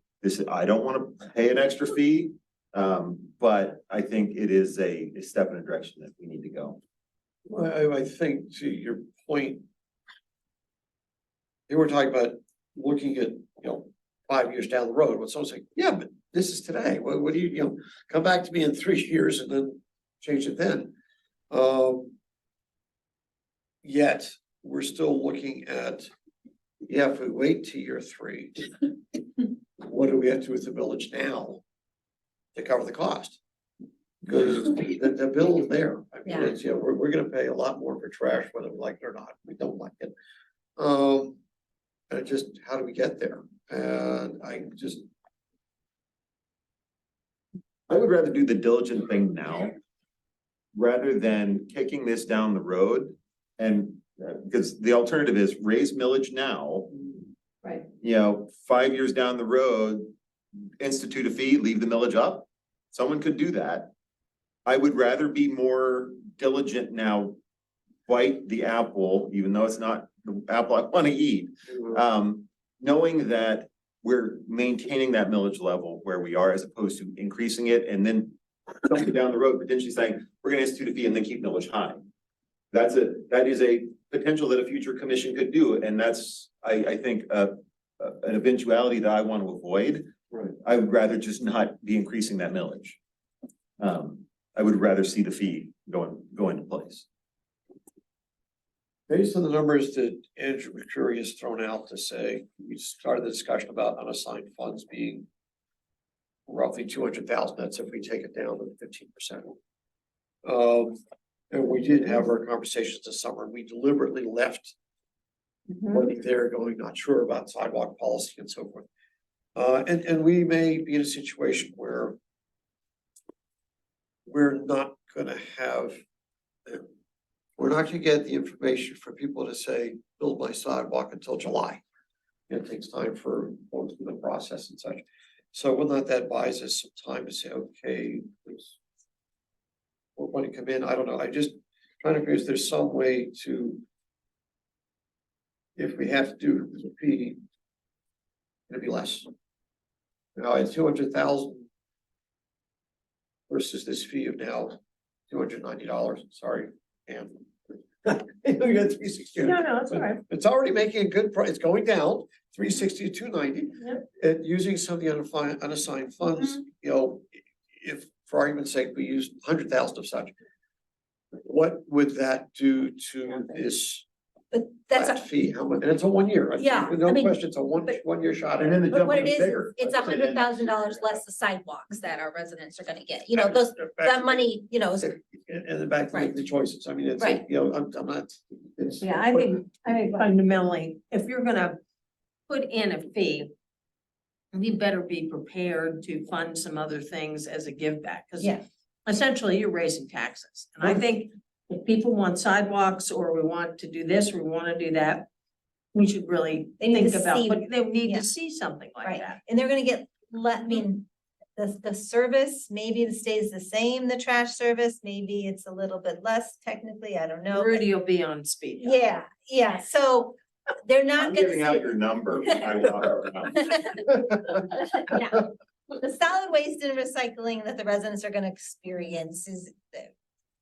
Maybe it's on par to what we have now, but they're paying a lot more for it, so to your point, Ann, what other services? Yeah, can you you- give them that they're gonna notice for their If people taxes? feel like they're spending a lot of money on taxes, they want services for it. They wanna see what that's They like. want And value. it's just, The you know, to residents say, want- well, we're gonna cut it by $50 because we're gonna use 100,000 of this, and then we can't do that. It would be It's- $9. $9, there you go, Okay. thanks, $9, yeah, no. Our residents want value, and that's the key. They want value. Village, the 4.41 will put you below the county village of 4.76. 733. And I've always, because I get phone calls, Mhm. and I've asked people that, look, okay, your village for Allegheny County is 4.73. Mhm. At 4.41 here, Mhm. do you think you get more value out of the 4.41 mil that you pay Absolutely. for local services or the 4.73 that you pay to the county? Mhm. And I've never had somebody say to me, oh, definitely more out of the county. So, I wonder why. sorry, Willie. Doesn't work there It's anymore. not there anymore. I know. So again, I'm not, this is year 8 for me in this position. The most challenging budget that I've had. To this point, I wasn't like you, happy with any of the choices that I had available, but I tried to work it through in a very logical sort of way to arrive at what I thought was the best path forward. And then to further detail that thought process for all of you. And to the point of capital, Stephen, not doing certain things. I agree. That's the other reason that in this document, I gave you the projects that have in-kind or matching contributions Absolutely. that are sometimes equal to more than, you know, 3/4 of the cost of a project. We or can leverage, by anytime we can leverage, that's great. So I don't want to not fund something and leave money on the table Right. where we have an offset in funding. Right, I mean, as I said, I love when we leverage, or as Dave Brumfield said, we love free stuff. That was his advice when I first became a commissioner. I love free stuff. I said, what are you talking about, Dave? He said, I love when we get a situation where we're able to get the road at 20% off, 30% off, 50% off, because we're getting this matching funding, and I don't want to lose that. The other thing is, I like that at least it is going to be a dedicated fund. To Commissioner Flynn's point about, it's like, this can't be robbed. I mean, I guess one commission can't really bind another, but to say this is meant to be, this is dedicated specifically for this service. It's not meant to be the piggy bank. And so at least that's a positive to say. This is why we did it, didn't like it. This is where it goes. That's what this is we're the being goal charged. based. Yeah. Yeah, exactly. We need to come up with 3 votes on something. So I think we're 3 people at least that want the fee as proposed. I mean, the fee could be, I guess, what the solicitor $2.90. wants, the solicitor's fee. I think we have at least 3 votes for saying, you know, charge The the, manager's recommendation with Manager's the recommendation. adjustment based upon the solicitors. right. But, and then we just talk about the millage, that's probably what we still need to talk Yes. about, right? Is that great? Well, Okay. okay, so that's half. Then what do we do then for the millage to say, okay, 3 votes for the fee? What do you have a proposal for the millage? Well, he did propose that we drop the millage by 0.5. Yeah, and then Andrew countered with 0.25. Right, that's the question, is do we have 3 votes for the half a mil reduction? Correct me if I'm wrong, it doesn't need to be decided tonight, correct? The millage. Well, it does because we've got to introduce the ordinance. at that We gotta time. introduce it, but doesn't mean it has to be decided tonight. Correct. But again, as I indicated a little earlier today, that's a conversation with the solicitor, because if you introduce an ordinance with one set of information and then you amend that ordinance, Mhm. do you then have to go back out and re-advertise? Sure. Does that push us back to that we then need a special meeting in December? Because we can't get to the end of the year and not have a budget in Right. place. So we're clear on the fee, and isn't fee what we have to advertise? We already did. If you look at the draft agendas that I distributed today, Ones from today, I didn't see there, those there yet. is to set the millage rate for 2024. So that, again, I kind of need both pieces. And not just, but we need the specifics, Okay, whatever So we let's- say. Yeah, so we got time, let's There's talk about no postponing the. the hard. No, just let the Band-Aid use the company. Yeah, that's why I said, we're not taking a break until we rip the Band-Aid off. Well, Come back to, I mean, we're at the hour-and-a-half mark. How about Take a something break in and the come back middle? to it. Yeah, we could do, yeah, that's a Well, good spot, yeah, we could come something in the middle of 0.3, I don't know. Well, I'm just gonna say, 4.5. I like a round number. So So and it's- reduce it by 0.41 as opposed to. Yeah, I'm just throwing it out there. I know there's a lot of capacity needs. Right. I know we have a lot of stuff. It was the same, frankly, the same basic argument I made last time we had this conversation. Yeah. There is a south garage. That's right. There is a lot going on with the Vibrant Uptown 2. There is Burke Park. Recreation building. to There is get that. active transportation planning. Right. A lot of recreation, a lot of. There's equipment, a lot lots of management, infrastructure development that needs to happen. Yes. Right. An investment that's gonna be expected in future commissions, not even necessarily this one. Right. So if I can preserve a little capacity there, even if it's just, 0.09 mils. And it rounds the number up. Makes it look nice. So far, we've heard Banger. 0.25, 0.50, 0.41. Well, I'm just gonna give you the millage and say 0.45. Yeah. Yeah. I just to say. But he was also the one that said 0.25, so he's got 2 on the table. Hey, I thought this was a discussion. Hey, you take my 0.25, okay, so then we're going to 4.75 is kind of round. Yeah, 0.75, that's right. Again, and I was, and I know you know this, when I looked at this, I'm also preparing for the phone calls that I would probably get, that you will probably Oh, yeah. get in, hey, my garbage used to be paid for out of the taxes. Right. Now you're making me pay a fee. What are you doing with all the money that you used to spend to pick up the garbage? That was Sidewalk. part of the rationale. And again, that's fine. I mean, Yeah. I'm able to sort of vocalize where those dollars are being spent, but from a, I'll say, perception standpoint, that's why I thought it was important to say, we recognize the fact that we've moved this to a fee. Yeah, so we're gonna In put some down. recognition, yeah. we're going to do a slight millage reduction, right? Yeah, Again, I this think group that's is- important. And do a lot of great streets, And I, streets. but I would make a comment, be it Just not partners. sidewalks or brick streets, that some you say, yeah, but that's not my street. I didn't get a sidewalk. Yeah, but it benefits As the oppo- whole community. Back to someone saying it's not on my street as opposed to, is there something to say? A lot of folks use the south garage, or a lot of folks are using the rec center, and we have to put a new roof down there, or. leaf Ice pickup rink and we is need to do- expensive, We need, no, no, no, Compressors. there's 2.5 million. examples, you know, we have to get, the beast for the leaves, that the leaves get picked up. I'm just thinking projects that My, have my more people, if you will. high level answer to that, Steve, would be all of those things are community assets, Right, and all of them increase the value of your property. that's right. Exactly right. I just make the point of going, it's not just a sidewalk on my street. It's the, you know, it's projects that many more residents, otherwise, Yeah. not every resident uses the pool, not every resident uses the church, but many of them do. And so trying to address that. So trying to come up with, you have kind of two choices here. One is to we throw out a millage number now. We take a few minutes to think about it, take a break and come back and throw out a number. Every 0.01 mils, to your point, every 0.01 mils is $26,660. And then 26,000. From, Sure, we'll saw out 27,000. Well, can we take it another way to say, like, if we say leaving it as is 0.82 is 135.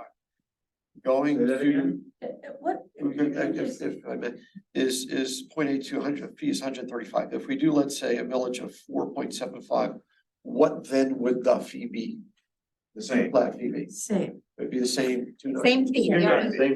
that's done. That fee is Oh, no, that's fine. I just didn't know if there was a. Fees $290. Now. Okay, now what's your that's, I just millage wanted to rate? make sure Yeah. what numbers changed So together, okay. based on if you go above 4.41, which is currently proposed in the manager's recommended budget. Right. For every 0.01 or 0.01, it's 27,000. For every 0.1 you go up, it's 270,000, right? So thought to Commissioner Flynn of 4.5. 0.09, Mhm. you'd be talking about an additional 240,000 within the budget. Mhm. Some sidewalks, not a lot of brick streets, good to know. All right. Well. So nice those are one. those numbers we can play with coming back from break. And I want to finish the thought, but you want to say something, so please, No, I don't even know what I want to say, don't worry. sorry. Not important. I think I There are people was just gonna say, you know, if we do 4.5 mils, how much extra is that? Just 240. That's. There we go. This is a big enough decision. Why don't we take like a 10-15 minute break, come back and come up with a number? Good. Thank you. All right.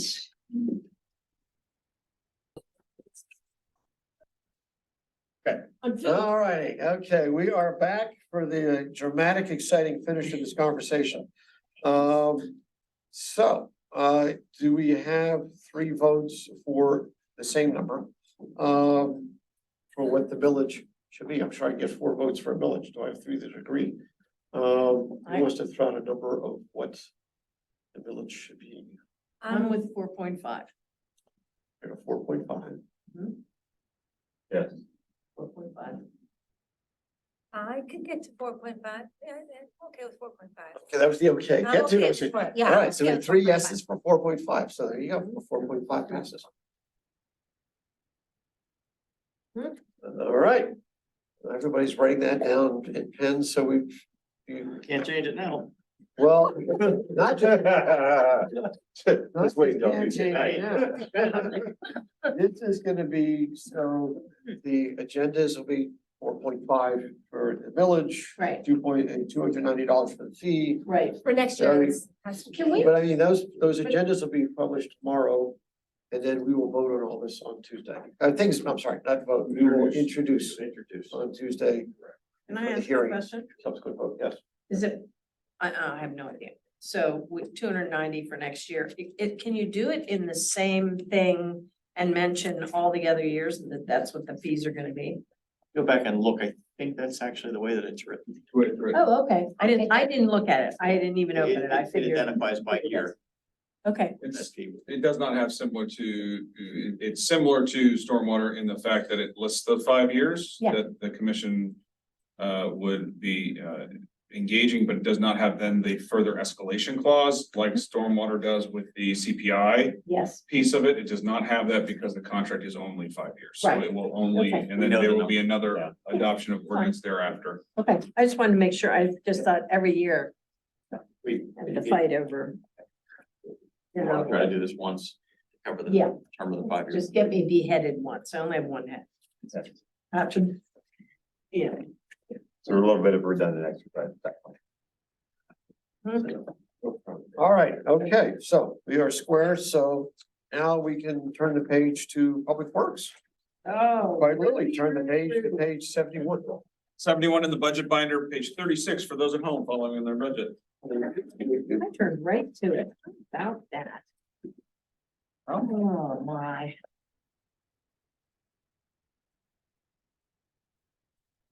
Okay, Mr. Lewis here too. Yes, it is. Okay, so good evening, commissioners.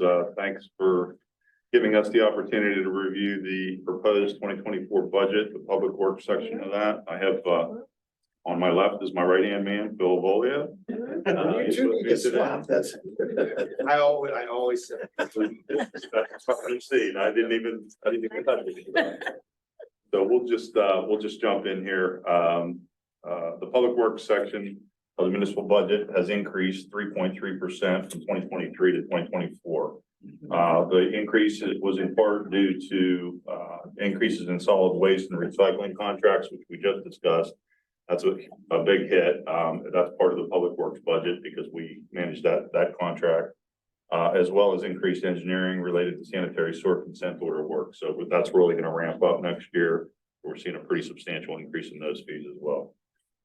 Newly funded proposals that were recommended by the manager in this budget were levels to include replacement of the meeting room furniture. You can see some of the furniture is pretty hammered in this room, so it would be the meeting rooms themselves.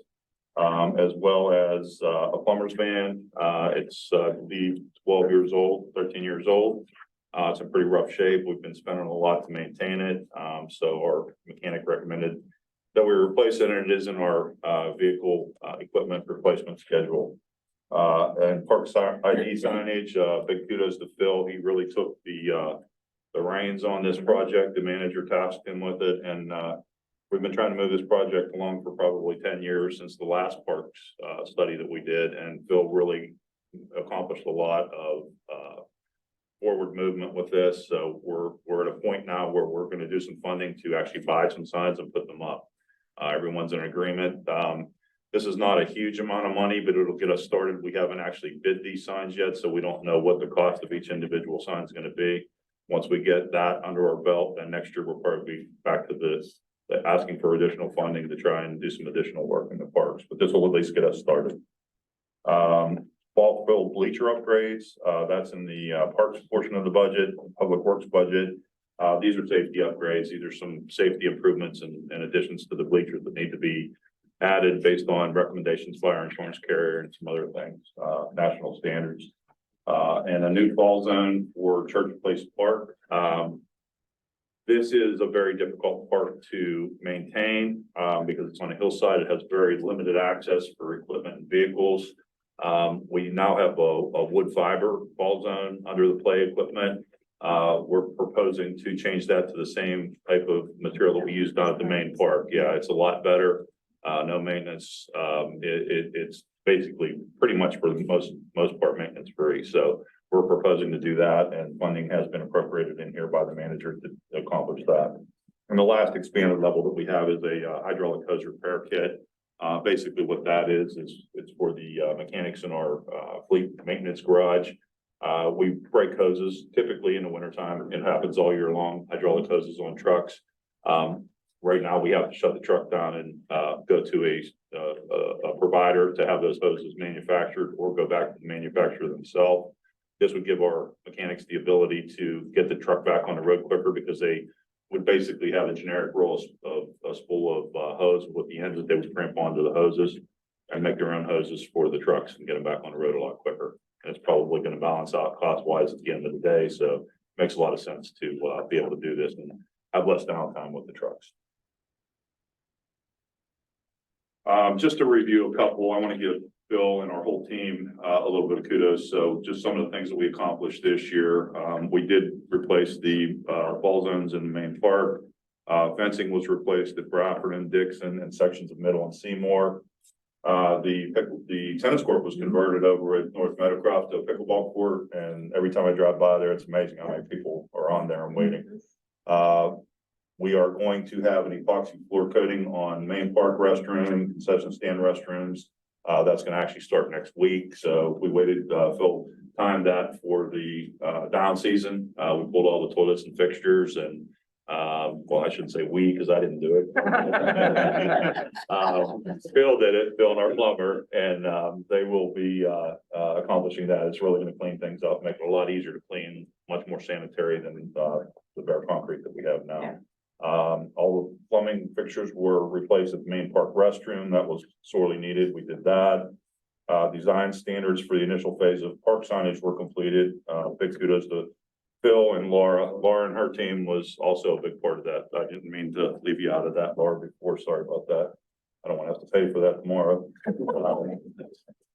The forestry and invasive management study is well on its way. It should be delivered by the end of the year for the consultant that we hired to provide us with that information. Bradford and field improvements were completed. An addition of a little over 11,000 square feet of a grass area was added and leveled, so that will expand the play surface of that facility tremendously. Public Safety Center, the chiller was replaced. The installation of a new fire alarm panel and devices, patch and recutting of the apparatus bay, that was just completed last week, I believe, and the fire department's back in on that now. Women's locker room conversion, it's approaching substantial completion, so that should be completed here shortly, probably within the next 2-3 weeks ago. Yeah. Municipal building, we have a new fire alarm panel and device installation. North garage, elevator modernization of the main car up front, that was completed this year. That went up a lot better than I anticipated, thanks to Phil and his coordination and organization skills. The top deck coating replacement and masonry repairs were completed. South garage, a structural study of the facility was completed by Walker Consultants. And at the library, the solar array panels were installed on the roof. And they are active. We replaced some deteriorated sidewalks around the whole facility. And replaced the large, that we're actually currently, a contractor is replacing the retaining wall along the Castle Shannon Boulevard side of the, near the dumpsters right off Castle Shannon Boulevard. That's being done as we speak. So, Elevator? In the locker room? elevator is in the process. We're probably looking at 2 more months of downtime. That's a major. The equipment is ordered with the manufacturer who produces the jack stand. Everything's filed with the state that you have to kind of wait in line to do, so any due diligence is done, so. Thank you. Okay, now into the meat of the budget. I will try to do this quickly as I was instructed, and we'll try to get through this as quickly as we can. Why do you look at me? I don't know. It's a natural reaction.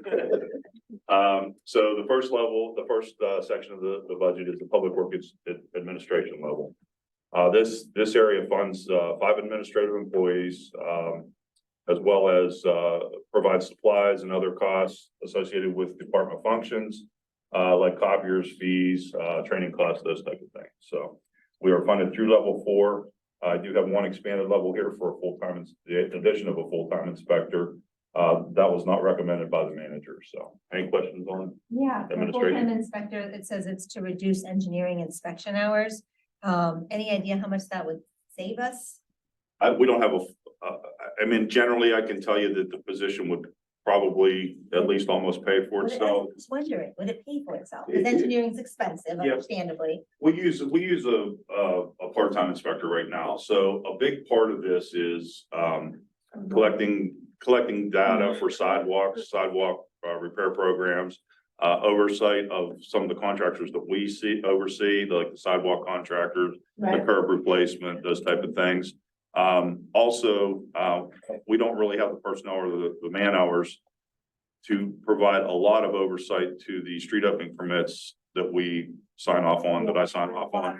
Exactly, you know, to go out. Everybody's mad, what's Right, going on? we'll spot check them, you know, as we're out and about to make sure that they're following our specifications.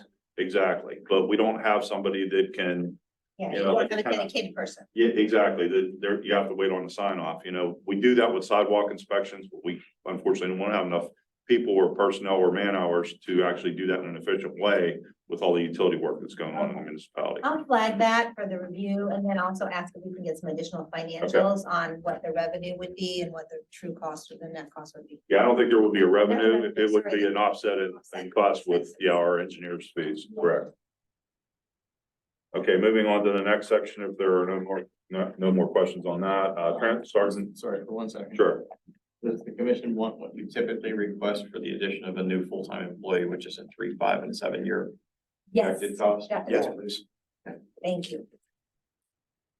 Go ahead. So, that's fine, thanks. Under the transportation section, starting with street maintenance.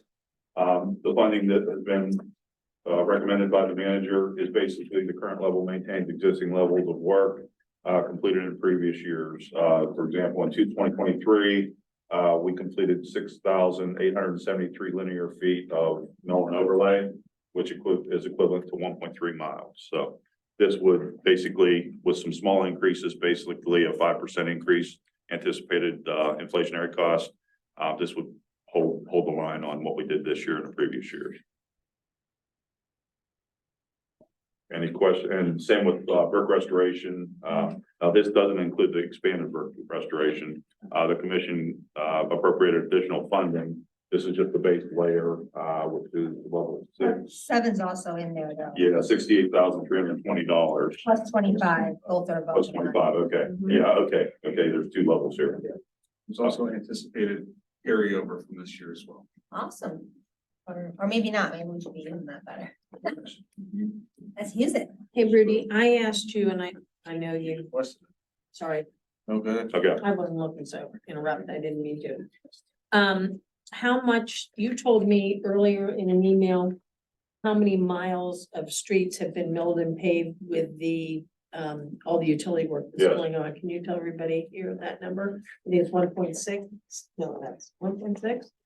What's that? 1.69 miles, yeah, 8,917 linear feet. Okay, That's all the work, that's on Pierce, connecting main entrance, Broadmoor, Hoodridge, Spalding Circle, Woodhaven, Longview, and New Bern. Right. That's work that was completed this year. That's resurfacing as our required specification, our standard for restoring a street after a utility has been in there. And it's 30 feet beyond the direction of the cut, the Right. area, location of the cut in each direction. No, perfect. We'll also receive some additional funding. Is it? There's two areas, yeah, 2 streets, Concrete. Mapleton. That we would put back in as asphalt. So as opposed to having the contractor go back in and do a restoration to a material that we're not going to use, they commit to a payment for the cost of what it would cost them to do the restoration. And we use that as an offset towards when we do the reconstruction. Yeah, so we got a commitment, for example, Mapleton, and we've done this on several streets in the past. It's a concrete street. It was nearing the end of its life because the joints are starting to go and so forth. So we knew it was gonna come up on the reconstruction list. Concrete streets that are built in Mount Lebanon, they typically don't have the right drainage underneath of them. That's why they're starting to fail. So we would have to reconstruct it. We couldn't just do joint replacement, joint repair. So what we permitted the utility, once they committed to what we asked them, they put the utility down through one side of the street. Now, if they were to restore that to our specifications in concrete, they would have to replace that whole side of the street from the center joint out to the Sure. curb. But now we would have a half of a brand new concrete street Yeah. that would lock us into Don't doing want- the other half of the Yeah. concrete street, which we don't use that construction method anymore. So what we do is we look at their restoration costs, whatever that cost is for them to replace that half a street. They commit that dollar value to us to supplement our reconstruction and asphalt the following year. Right. So that's where we're at on Mapleton, and Oregon Trail is another one that we have. So those 2 streets, Columbia Gas worked on one and Peoples is on the other. And next year that will be at the top of our list because we have a subsidy, an offset, and it won't cost us as much to do this. And it's pretty substantial, the number that we worked out. Yeah. What when we do that, just to stick this in your ear again, Okay, running the conduit for future undergrounding of utilities. okay. Yep. We do drainage, Yeah, even if we don't have it, because, you know, eventually if we want to hook all the rain leads from the houses up to our existing storm infrastructure. I'm talking electric. Okay, Wait, are you saying for all full depth, Yeah, for asphalt? all full depth reconstruction in the future, right? At some point, we want to have the capacity to have the utilities run utilities underground. A major part of that construction or that cost is to do the actual, street. putting the conduit in. I see what you're saying. So, I'll have to talk to the engineers about that because there's probably standards that the electric and the communication companies, and I don't know what those standards are, and I don't know if they would accept our Conduit. use. They may or may not. I don't know. yeah, when I spoke to can one of the see. utilities, they said that was viable. Okay. I think it's something to explore. Well, I mean, if that's the case, and I don't want to belabor this, because I know we have a lot to go through here, but maybe that's a conversation we have to have with them, because maybe they would be willing to come in and do that once, because we notify all the utilities before we do the work, before we rip up a street, or even mill and overlay for that matter. We give them the opportunity to come in and replace their utilities, because now they don't have a restoration cost, Right. because we're ripping the street up anyway. They can put it in there, and then we'll take it from here and we'll finish the street off. So maybe that's where we need to bring Duquesne, because we don't, Duquesne Light, Verizon, Comcast, we don't have a lot of those conversations with them because most of their infrastructure is above ground. Right. So, Great to have Okay. such conversation, so it's a timely subject, thank you. yeah, okay. Cool. Moving on to curbs, concrete curbs, current levels match previous year's work. 2023, we replaced 2,300 linear feet of curb. With $170,576. Most of this is contractual, but we do some of this work in-house. There's some funding here for materials and so forth. This is all dependent on how much paving we do, because we replace the curbs before we repave the street to make sure that, because we have to rip the fronts up in order to form the face of the curb. And then we mill and pave it right up to the curb and everything's sealed up and finished, so. Okay, any questions on curbs? Okay, hearing none, moving on to pedestrian routes, which is sidewalks. The manager recommended funding through level 3, which is the root damage replacement program. As Andrew had mentioned earlier, we are not going to do assessment work this year. There's a couple reasons. Number one, funding, we can appropriate more funding towards the root damage, which we have more of. Second of all, it gives us a gap or a lead time, as the manager mentioned. It allows us to get out in front of the assessment program with the root program. So that pause every 2 years, every third year creates that gap between the two programs. We don't want the same different, if we would happen to get two separate contractors, we don't want them doing the same work on the same street in front of the same house. That just gets way too confusing when you're replacing concrete. So, Makes sense. I'm good. Residents just love it. yeah. So we did some estimates too, and I know Commissioner Silverman has asked this question in the past. So area 7 routes, we completed, it took about a 3-year period, 19, 20, and 21. And I have all this mapped out on GIS, so it's pretty interesting data. We're starting to accumulate a lot of data that we can go back and review now and the analytics. We replaced 40,555 square feet of slabs, which is 2,024 slabs equivalent. That's the count of number of slabs. That's a lot of sidewalk slabs to replace in one section. Area 8 routes, it took us about 2.5 years. We're almost done in 8. We replaced 26,140 square feet. That was 1,351 slabs. We used an app with our GIS called Quick Capture. I was able to send our inspector out and basically walk along and just get a rough count of slabs for area 9 and 10. We actually saw lower slab counts in those areas. To complete those, 822 slabs were marked and designated in area 9, which is kind of the northwest corner. 7, Yeah, 8, well- 9, what are the real quick Yeah. streets in those areas? 9 would probably be, the end of 8, I know is Vernon Drive because we worked up towards there, Mayfair, Vernon, that general area. Working northwest, it would probably be Stage, Carnegie, Duquesne, Long Ridge, Yeah. that general area for 9. 10 would be up towards, Pin Oak, the Virginia Manor area, Yeah, wrap it right around, yeah, so it's a kind of, it's a clock, it has been a long time. So it's a clockwise motion through the municipality, and we do have those static maps on our website, so you can go ahead and look at those too. But basically, it's about 200,000 at today's prices to complete each one of those sections for the root damage. That doesn't account for assessment work, just root damage. So that's what we're looking at moving forward. I know that question came up before, so I wanted to provide that information. So if there's no other questions on pedestrian routes, that funding would be for routes Right. for 2024.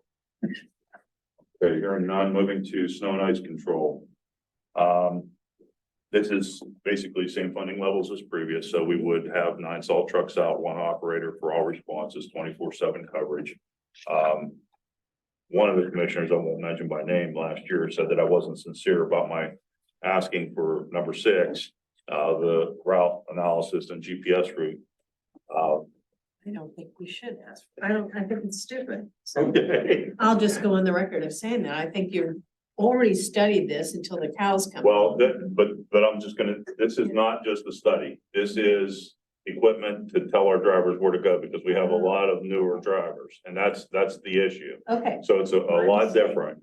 It is, we would have devices which are basically mapping devices that Sure. would lay out the routes once they're designated for our employees to follow those routes. okay, With the newer employees, it's very difficult. I mean, we're basically training on the fly. sure. We didn't have much snow last year, which I'm hoping that happens again this year, but if you don't have snow, you're not really training. You know, we give them maps, we give them lists and routing and so forth, but it's very hard to memorize those and go from that.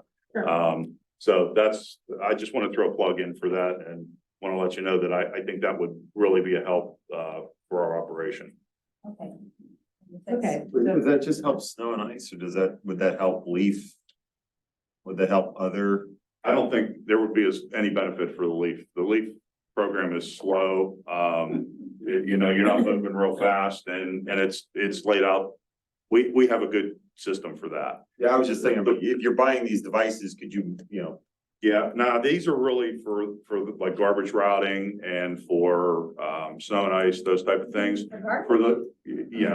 Actually, the Waste Management does use this type of a system. There's a lot of different choices out there, so it's not just Right. one company. But the other advantages too is if someone breaks down, you can see where they See where left they off with are. the route, and Sure. then the other Employees can pick employees it can up. come up and pick up the rest of the route. Exactly. All So, right, I'll bump it above the line for okay, consideration. thank you. You Wow. went from this is dumb to I'm bumping it. Well, because Good job. I thought it was just looking at, how to do it the most efficiently. And, I have a lot of faith in Rudy to be able to do things efficiently, because we don't give him new staff all the time. Yeah, hardly no. any extra. But if I stand corrected. Yeah. I apologize. for Yeah, saying these are it's devices, stupid, it doesn't and, make and, sense. and what it also gives us the ability to do is to monitor the progress of the current Yeah. event. Because on RPCs, we would have the software that's managing the event, and we would see the routing and where the trucks are, where they've been, Sure. whether they had their spreaders on or not, so we can watch what the employees are doing, especially the newer employees, and take corrective actions and direct them properly. You can't be with everyone all the time, out in the field, so. Makes sense to me. I did want to live feed to the website with the truck's name, so that people can follow. No, you don't. No, you don't, because again, there are pluses to that, but there's a lot of minuses. Yeah. People will watch that and say, well, the truck was supposed to come to my street next and it didn't. A, could have been called for an emergency response. Right, for police sure, or Fire. Sure. B, could have needed to go back to the yard to load additional salt. There's all kind of reasons why. Yeah, you don't Things want like to. that. It's like they're colored trucks and then something happens. Yeah, and I realize that Rudy advocating for things in sort of difficult budget year, and I will go on record as saying that there's almost no expansion levels in this budget Yeah. that staff has proposed that aren't geared towards improving efficiencies Sure. or needs. Sure.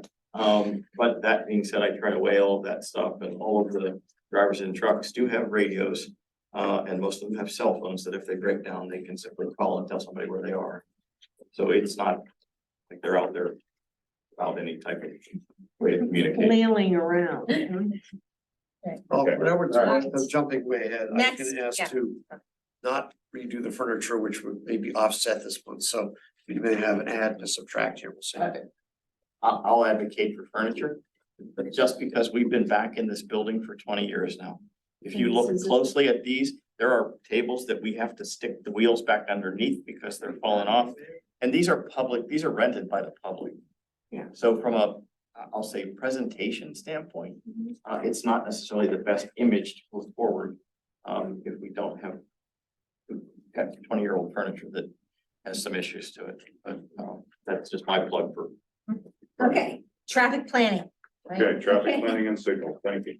Moving on, this is basically the funding appropriated to manage all of the traffic signals. We have 42 signalized intersections in the municipality. These are all managed. We have an in-house employee that is in the process of being certified, so we lean a little more heavily on contractual work right now for any malfunctions and those type of things, but just changing the indications, the LED and so forth, this employee is able to do that now. He's been on staff for about 6 months. He's doing a fantastic job. He's really picking the job up. Good, quickly. Awesome. We did have to increase some funding here. As you know, a few years ago, we added battery backups to every signalized intersection, which was huge. It was great. But now we're starting to see failures of those batteries that are in there. They're deep cycle batteries. So we put a plan together to go through the process every 5th year and replace the deep cycle batteries in each one of these units. So it's about $10,000 for 1/5 or 20% of the controllers that are out there. And I'll put a little bit of a plug in for That's the number 7. yeah, number 7, it's called a Guardian System. So we have 18 flashing school zone signs throughout the community at different parts of the school zones. Those right now, we do have a web-based software that we can program and reprogram, change those for late snow delays, all those type of things. This Guardian system, it would add another device to those things to let us know if there's a power issue, something went wrong with the timers, something is not communicating. It's just an early warning device, and it's a peace of mind really for us that we don't have to check or rely on either the crossing guards or the public to get back to us to let us know, hey, a flasher's not working or something of that nature. It sends us a text or an email alert to let us know that there's a problem with the system. So, I'd like to have this considered for later, please. okay, thank you. And I was gonna ask about number 6. Oh, yeah, I'm sorry. Andrew reminded me, we're gonna approach the school district too, because this is about $10,000 for this upgrade. But, you know, it's all school zone flashers, so we're gonna see if the school district would be willing to contribute towards the purchase of this and offset the cost to some extent. So traffic calming, we usually do about 30,000 a year. I wanna ask that, why isn't that recommended or flag it Because for? we have a $100-some-odd-thousand project coming with Salem and Hollycrest that is going to make up, and a dedicated project has dedicated funding. This is for the start of smaller traffic calming projects that are not on the slate at this time. So there's no reason to have funding there. We put like some temporary small traffic calming in, scrub grass next year. We all Rises to that level, that those smaller, real small ones, but we're talking more of a larger, a little bit larger than Yeah. temporary. Right. That those are dedicated for it. A lot of times that is when they start ramping up to the next level. But we know we have a large one coming, that will be part of your carryover because you're gonna approve it as part of the 23 amendment. Right. The other consideration, again, as I put this together and looked at these expansion levels, we talked about doing an active transportation plan for the municipality. Yeah, So We should I do it. wanted to sort of see what that plan Yeah. did in terms of. Right. And global recommendation. Yeah. And if we do have something that gets the level of needing funding, you know, we always do the budget amendments on an annual basis. But I think it's very different than setting aside a dedicated 30,000 a year for traffic calming, be it them very small, maybe they can be temporary. Once we take it out, then it's, you know, it's kind of not as what we do. We always do 30,000. Not necessarily. So I see what you're saying. It will not disappear from the budget, number one. It'll always be a level available for the manager to select. As he stated, this is something that we know we have a big project coming. Generally, when we know we have projects coming, or there's projects at least at the traffic board level, we're recommending that. A lot of times we've chosen this, don't fund it, then we have a carryover. Well, now we have a carryover for the Salem Hollycrest, and that's what the dedicated traffic planning or traffic, calming budget is for. It will not leave the traffic calming installation service level will always be there. It's just 424, it's just not there. In the 10 years of the 11 budgets I've done, we've probably carried it over 9 times. That's what I want to stop. I want to start to do more traffic calming. You have, That's, yeah, you have. every year, We are. every You year. are. Yes. We are. Okay, well, I'll flag it just for a future conversation, but I'm maybe not a big priority. Thanks. And then, sorry if I'm monopolizing it, but the next 2 sections, traffic signs and street lighting, what have you picked? You just maybe skip those. They're recommended at the current service levels. Or if Yeah, anybody has any absolutely. questions? I was just had to check my notes to see. Yeah, does anybody have any questions on street lighting or traffic signs and painting? Get through it fast. Otherwise, next section, sanitary. Got it. I mean, No, no, just try that's to- Rudy's got some Yeah. quick highlights for us, it's all. No, I was just gonna mention that the funding for street lighting, as Andrew mentioned before, is all from liquid fuels funds or state highway aid, so 100% of that. Yeah. Sanitation, moving into the sanitation area, sanitary sewers. We have one expanded level here that the manager recommended to fund a plumber's replacement vehicle. So that's used for anything from checking sewers and checking on calls from residents to PA1 call marks and things of that nature. So that vehicle is, I believe, 11 or 12 years old now as well, and it's we've got a transmission go on it and some other things. It's ready to be replaced. Yeah, absolutely. It's not a sanitary fund, so it's not. Right. Oh, sanitary. Yeah, it's funded from Freeway account. Okay, if no questions on that, moving on to storm sewers. This also provides for level 4 funding, video testing. This is basically just the day-to-day maintenance. We clean the catch basins every spring. We collect that data and inspect them and record that on GIS. Anything to do, we rebuild probably 25 or 30 every year for filling catch basins that we find during our spring inspections. Replacement of rotted grates, things like that. Moving on to street sweeping, this is we sweep, this is a recommendation to sweep the streets 3 times per year. That's also part of our MS4 permit as far as our O&M program of maintenance of the stormwater system to sweep the streets and remove the debris and the particles, particulates from the street so it doesn't get into the streams and stormwater. It also provides for sweeping of the business districts once per week on a Friday from April through until the freezing temperature, so usually around October or something like that. Or if it's raining, we don't do them either. So that's a early morning sweep once per week. Any questions on sweeping? I was gonna And ask it- you why we did it. I'm it- really glad you Okay. told us about it going into the water. I'm like, oh, okay. And this does include our huge leaf collection program as well. Right. Wood collection, which is taking place right now, which.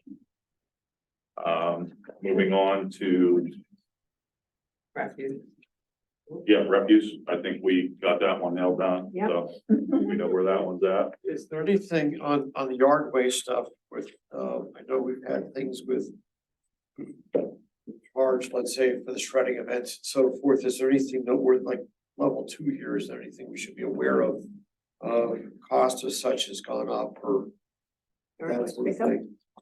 I mean, it basically our increases have been labor costs, because a big part of that for the collections at the curb are labor costs. Now, as far as the drop off events, we have one attendant at the golf course. It's the first Saturday of every month. So there's no contractual costs there. So it's just the in-house labor costs that go along with that. Paper shredding, I thought we used to As get. well, okay, all right, so there will be, Because paper shredding, we had to add a cost per box. yes. right, there was a fee, Right. right. Is that? We have not seen an increase in that. No, that's being handled completely by the contractor. So the contractor pulls in, they handle all the fees that are going in and the fee Yeah. is The fee has stayed the same. Okay, thank you. Per commission direction at earlier discussion, there's now doubling the drop off at the golf course. Great. Now going to 12 instead of 6, so they will work out that schedule. And that labor cost has been included in this budget. Nice. Thank Great. you. Thank you. Okay, so no additional questions on refuse? Nope. Okay, moving to buildings, grounds and equipment. I don't know, you want to take over for? Yeah, that's fine. Okay, First one's our municipal building where we're at here, funded up through level 4, by the manager for meeting room furniture replacement. Also provides, that's for tables only. The chairs are in pretty good enough shape. We have a nice attic stock. We can rotate out fat chairs. Oh, okay. Okay. That's the one where item 4, I still would like to have it, just a question mark to come back to when you're. Also streamlines waste and new waste and recycling cans throughout all the meeting rooms, lobbies, common area. Is what is built into that funding. Any other questions on the normal maintenance operations of municipal? Not trying to pick on you there, Phil, sorry. No problem. These tables are actually the identical shade of that curio from the same manufacturer. That kind of tells you how old some of this stuff is, so. The jump over to Public Safety Center, we're funded up through level 3, which, all of these, this was our first year of having in-house custodial, non-contracted. It's going very well, in my opinion. Some, little tough upfront legwork, but, we have some great people on board here, that are municipal employees. Good to hear. Any questions on expanded levels or? Yeah, I was just curious because there was these boiler loop came up in a couple of places. Yeah. What was the scoop on that? So right now our previous levels fund water treatment. What that means is our buildings that have hot and cold loops that Right. serve actually 4-pipe systems. Sometimes in the middle of summer, there's actually boiler heating going to offset. It's a giant energy thing, which is very confusing, but it's very efficient to have that. So that monitoring tells you the condition of your piping network. It's basically a preventative way to know, almost take it like your body, what your arteries are looking like. So it's added preventative maintenance of our loop systems, which if you think about it, that piping network from our boiler serves almost 4 floors in this building. And that's one system. So the importance of your boilers in the winter, knowing what your pipes look like, this just adds a little bit extra. We are monitoring what our water content is. The more acidic, it eats away at pipes, that whole thing. So this adds ease of that process as well as the ability to take better samples. You actually put coupons in that look like the inside of the pipe. You can slide them out and see if there's deterioration quicker than samples might get you. But we are doing adequate preventative maintenance, in my opinion, with what we're doing right now. So you'll see that as a common theme for all the buildings. This building is the only one that has a coupon rack that was built whenever it was renovated. So that club's coming here because it's. So you're comfortable waiting on this one? Yes, sir. Okay, thank you. And the masonry repairs. I'm sorry, or am I jumping ahead? No, that's in that level. You're right. The planner capstone. Yeah, Yeah. Again, are we okay to wait, or does this need to get done? I think it can wait to get done. It is aesthetic. These capstones are giant. If you look at the planter beds that are out front, even the generator parapet walls, just not the best flashing and mortar and all that. They are shifting around. They can be shifted back to place. Giant things don't move quickly. So, yes, to your point, we can wait on that.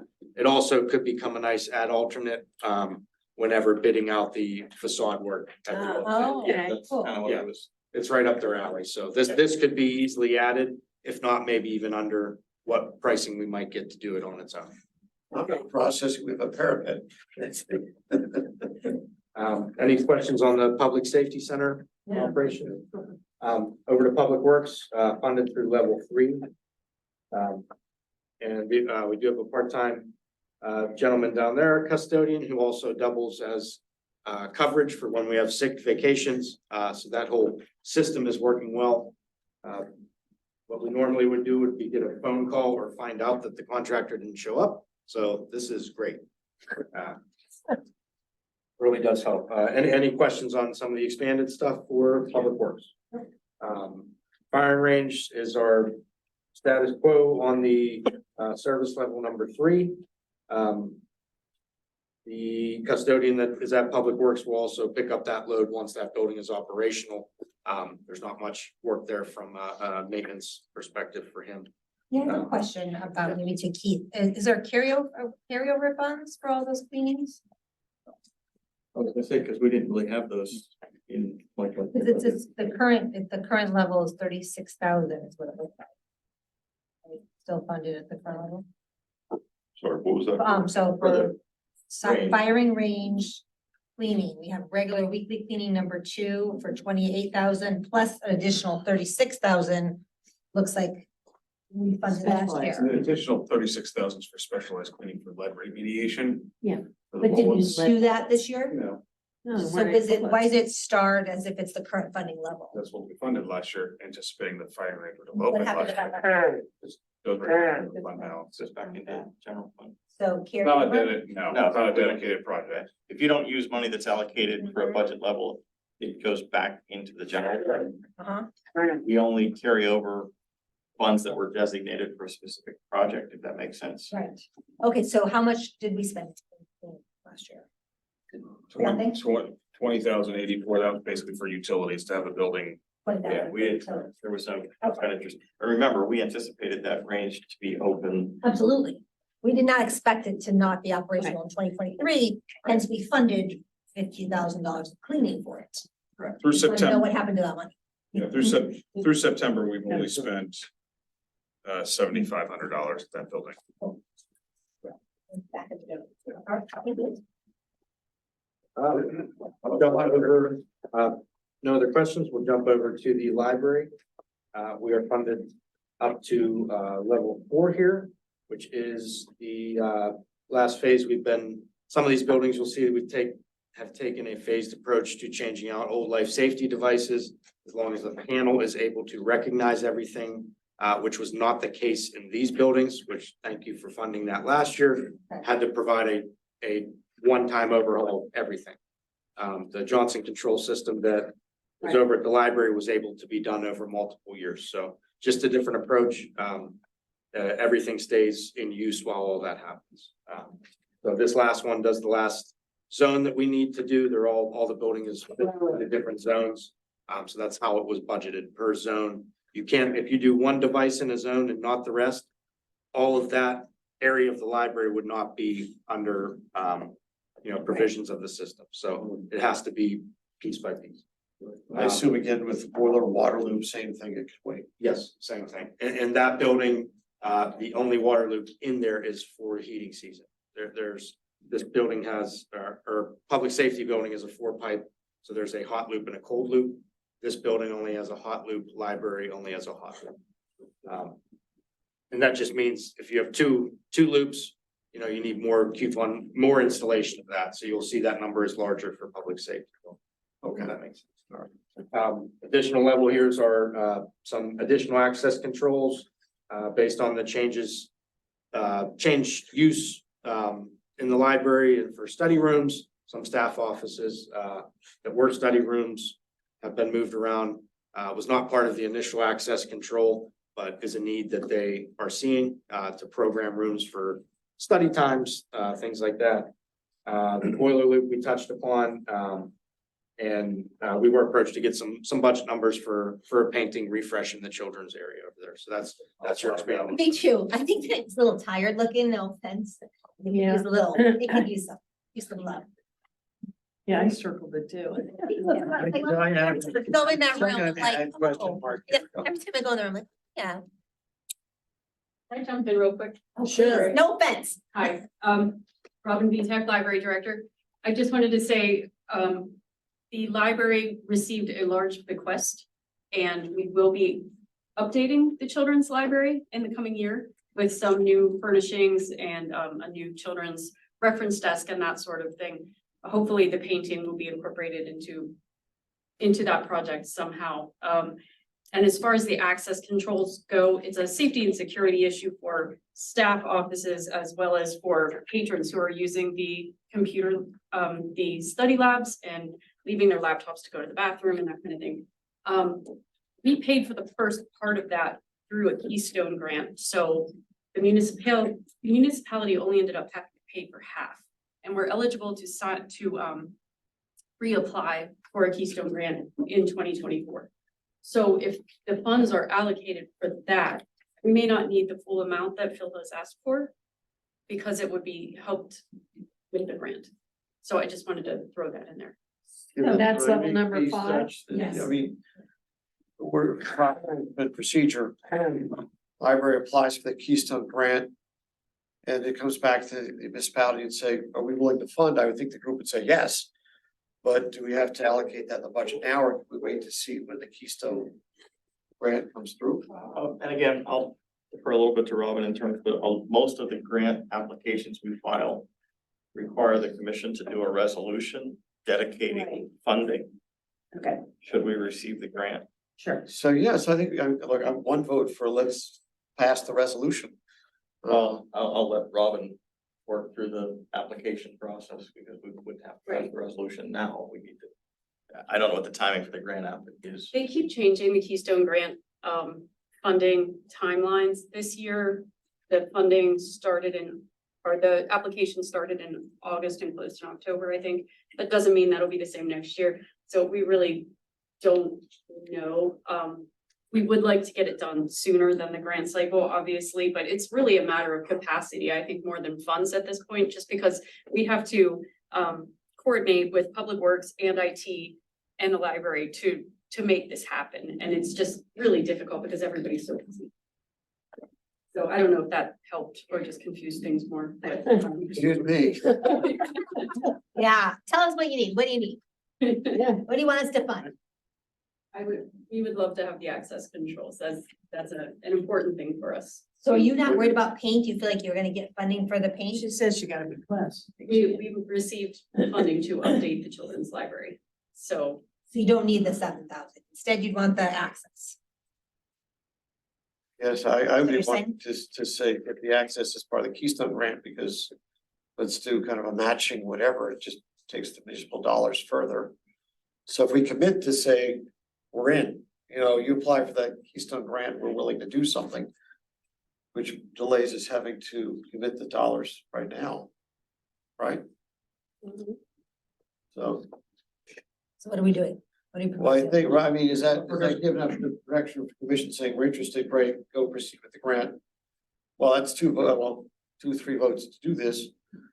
So I don't think we need. It's on the list.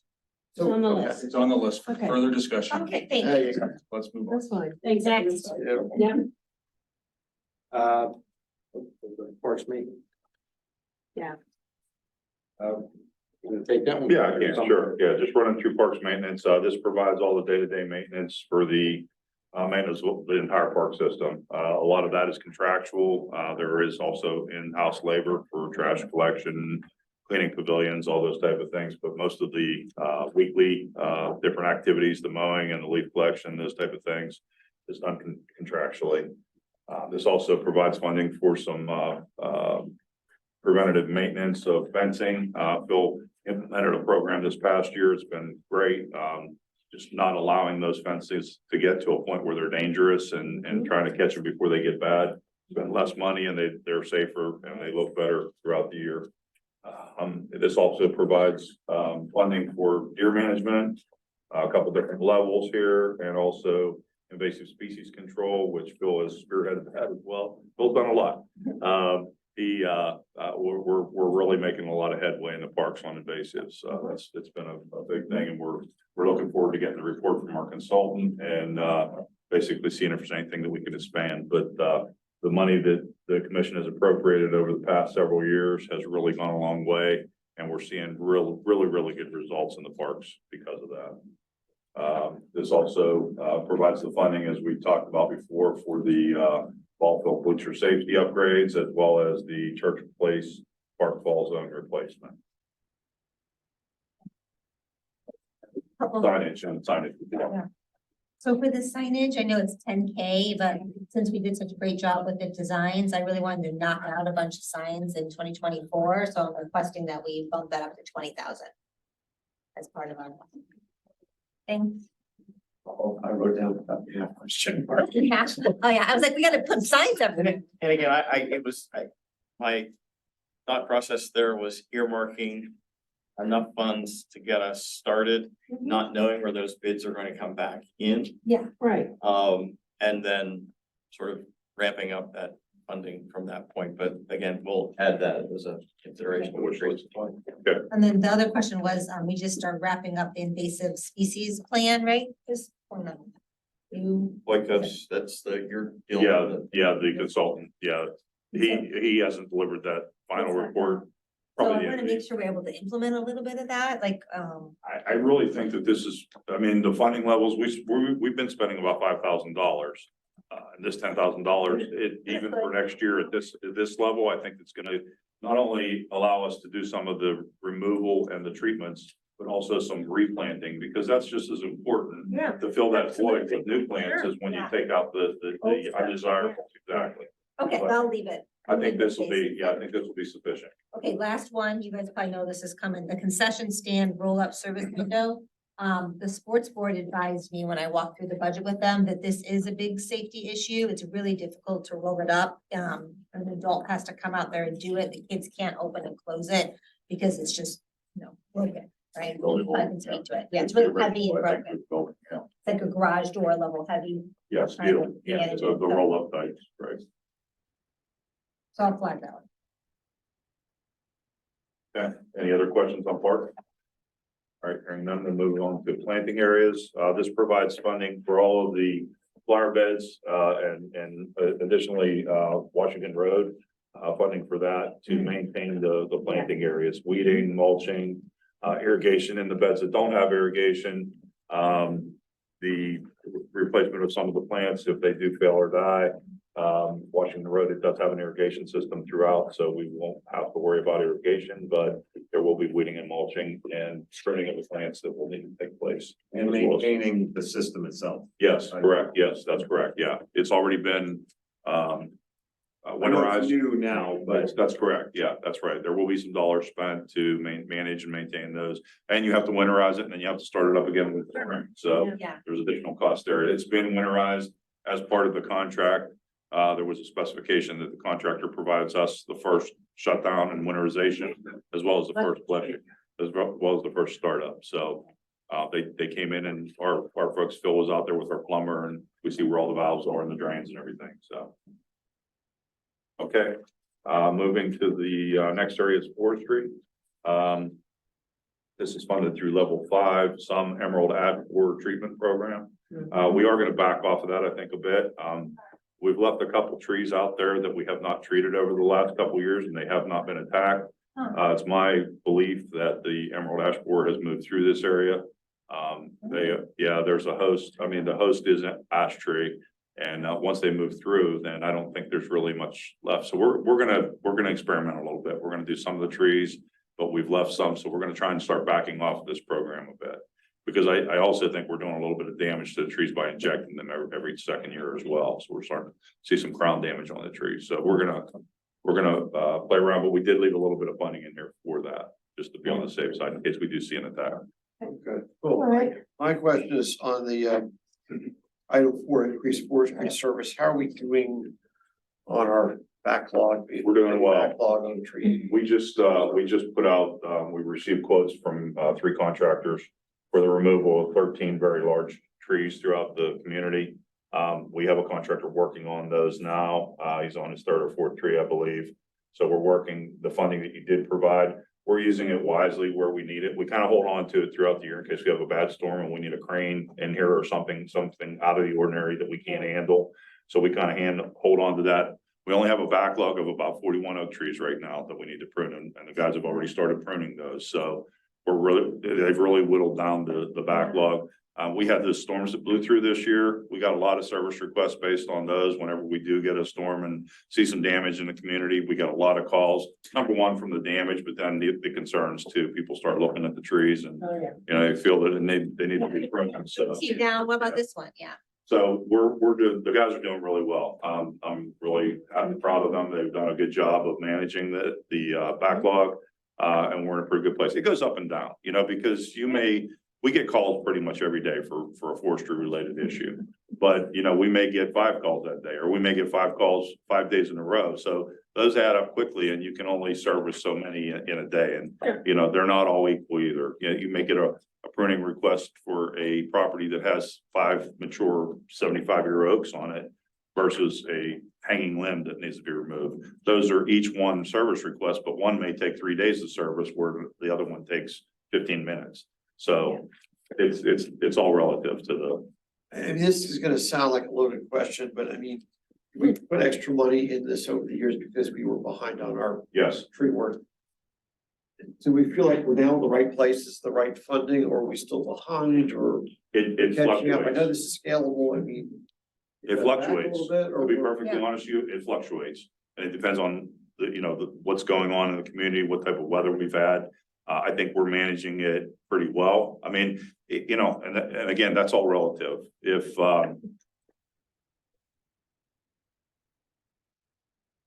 you can always provide more funding. And basically what that does is either more people, more contractual hours, or more equipment. And that's the only way you're gonna get more things done, is to do it, either outsource some of that contractually, and that's what we've done to supplement the work that our crews have done. So I think we're in a pretty good place. I mean, that's just my own opinion, but I get the calls. I know you guys get the calls too, so. So it seems about the right number. From what we can tell. It's not a science, not a perfect science, but. Just We're our- not in a, Well, for service level 6, you can get it down to a science. That's right, I know. we're not in a position as a contractor would be who, you call Davy Tree or Bartlett, Yeah. and then they're out the next day to give you an estimate and do the work the next day. We're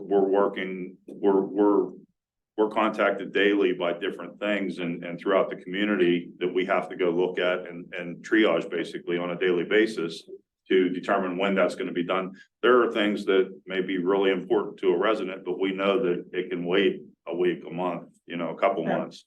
And versus something that, a limb is broken, a 6-inch limb is broken and hanging over somebody's driveway, that's gonna be handled immediately.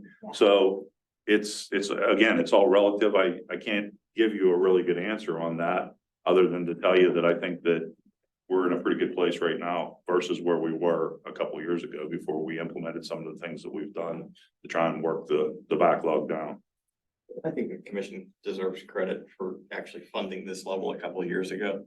Because it's, you've heard police talk about the cameras as being a force multiplier. Mhm. This kind of works the same way, right? It gives us additional capacity to address some of those larger either dormant prunes or removal of a large tree that really we didn't have existing in-house capacity for, which then just pushed that backlog further for us.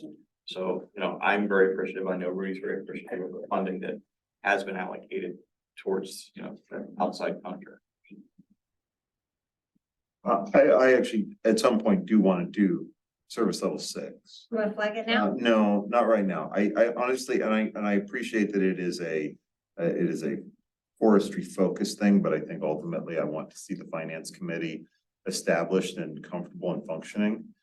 Because I go back to, I think this is a long-term funding discussion. So when that committee is up and running and stable, I think having that exercise done will be informative to financial planning around how do we understand the capacity needs of our tree tree management.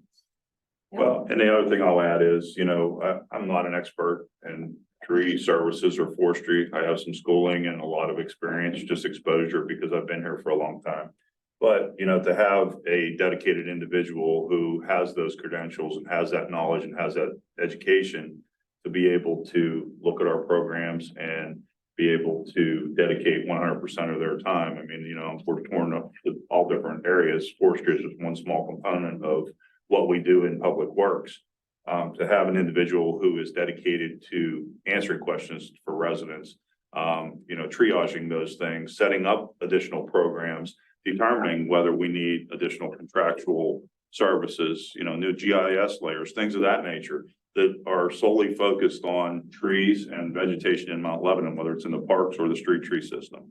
So I think that, at some point in time, if we want to reach that level, then we need expertise and oversight and a person that we can go to, like Phil takes care of facilities and parks. You have an individual that would do that. So that's why I added that into this system this year as a component or as a choice. I didn't expect funding for it. I don't expect to do it right now, but if we want to take it to that next level, that's where I think we should go. And then we could proceed, because if you hire a certified arborist, they have that knowledge and they can provide you with a lot of those answers that you wouldn't even have to do a study in order to do that, so. I'm looking at Andrew McCreary, shaking his head no. Yeah. Okay, Cool. any other questions for Fourth Street? Nope. Okay, moving on to the last and final, equipment maintenance. Sorry. This is just to maintain the entire municipal fleet, fire, police, public Yep. works, administration, recreation. Yeah. And this provides funding for that hydraulic hose kit. that we Put a talked check about. next to the hydraulic. Uh-huh, That's already funded. good, good. It's already funded, yep. So I know we're past our budgeted time. Does commission have any more questions? Everybody's full Yeah. books, but I just want to make sure that everybody had a chance to read, Bill, all questions. This is Any the, questions? yeah, this is the once a year time, I think. Like, what do you want us to know? What bugs you want to put in their ears for next year? Or is there anything that you didn't get funded that would really make a big difference? No, I think we covered that, with the snow and ice, management system for routing and mapping and so forth. That would be number one, as a perfect world, a wish list. And I know this is the tight budget year, but I'm just throwing it out there because I want to let you know how I think it would What's give gonna us. make your impact? It would have a pretty positive impact, I feel, on our operation. It would make it easier for us to manage our newer employees and, make sure that we're covering everything that we should be. And from a safety standpoint, make sure we're not missing anything. And what was the other thing that I advocated for the? Green sweeper. Oh, no, you do that to me every year. I waste my breath, Mr. McGill. I know you're not gonna give me a street. Rudy will be back for capital discussion, so. Yeah, so I think, Another opportunity to ask questions of Rudy. All right, cool. Well, thank you. thank you. Appreciate the time this evening. Thanks, Commission, yeah. anything else before we adjourn for the evening? All right. Budget session, books. Thank you, bye.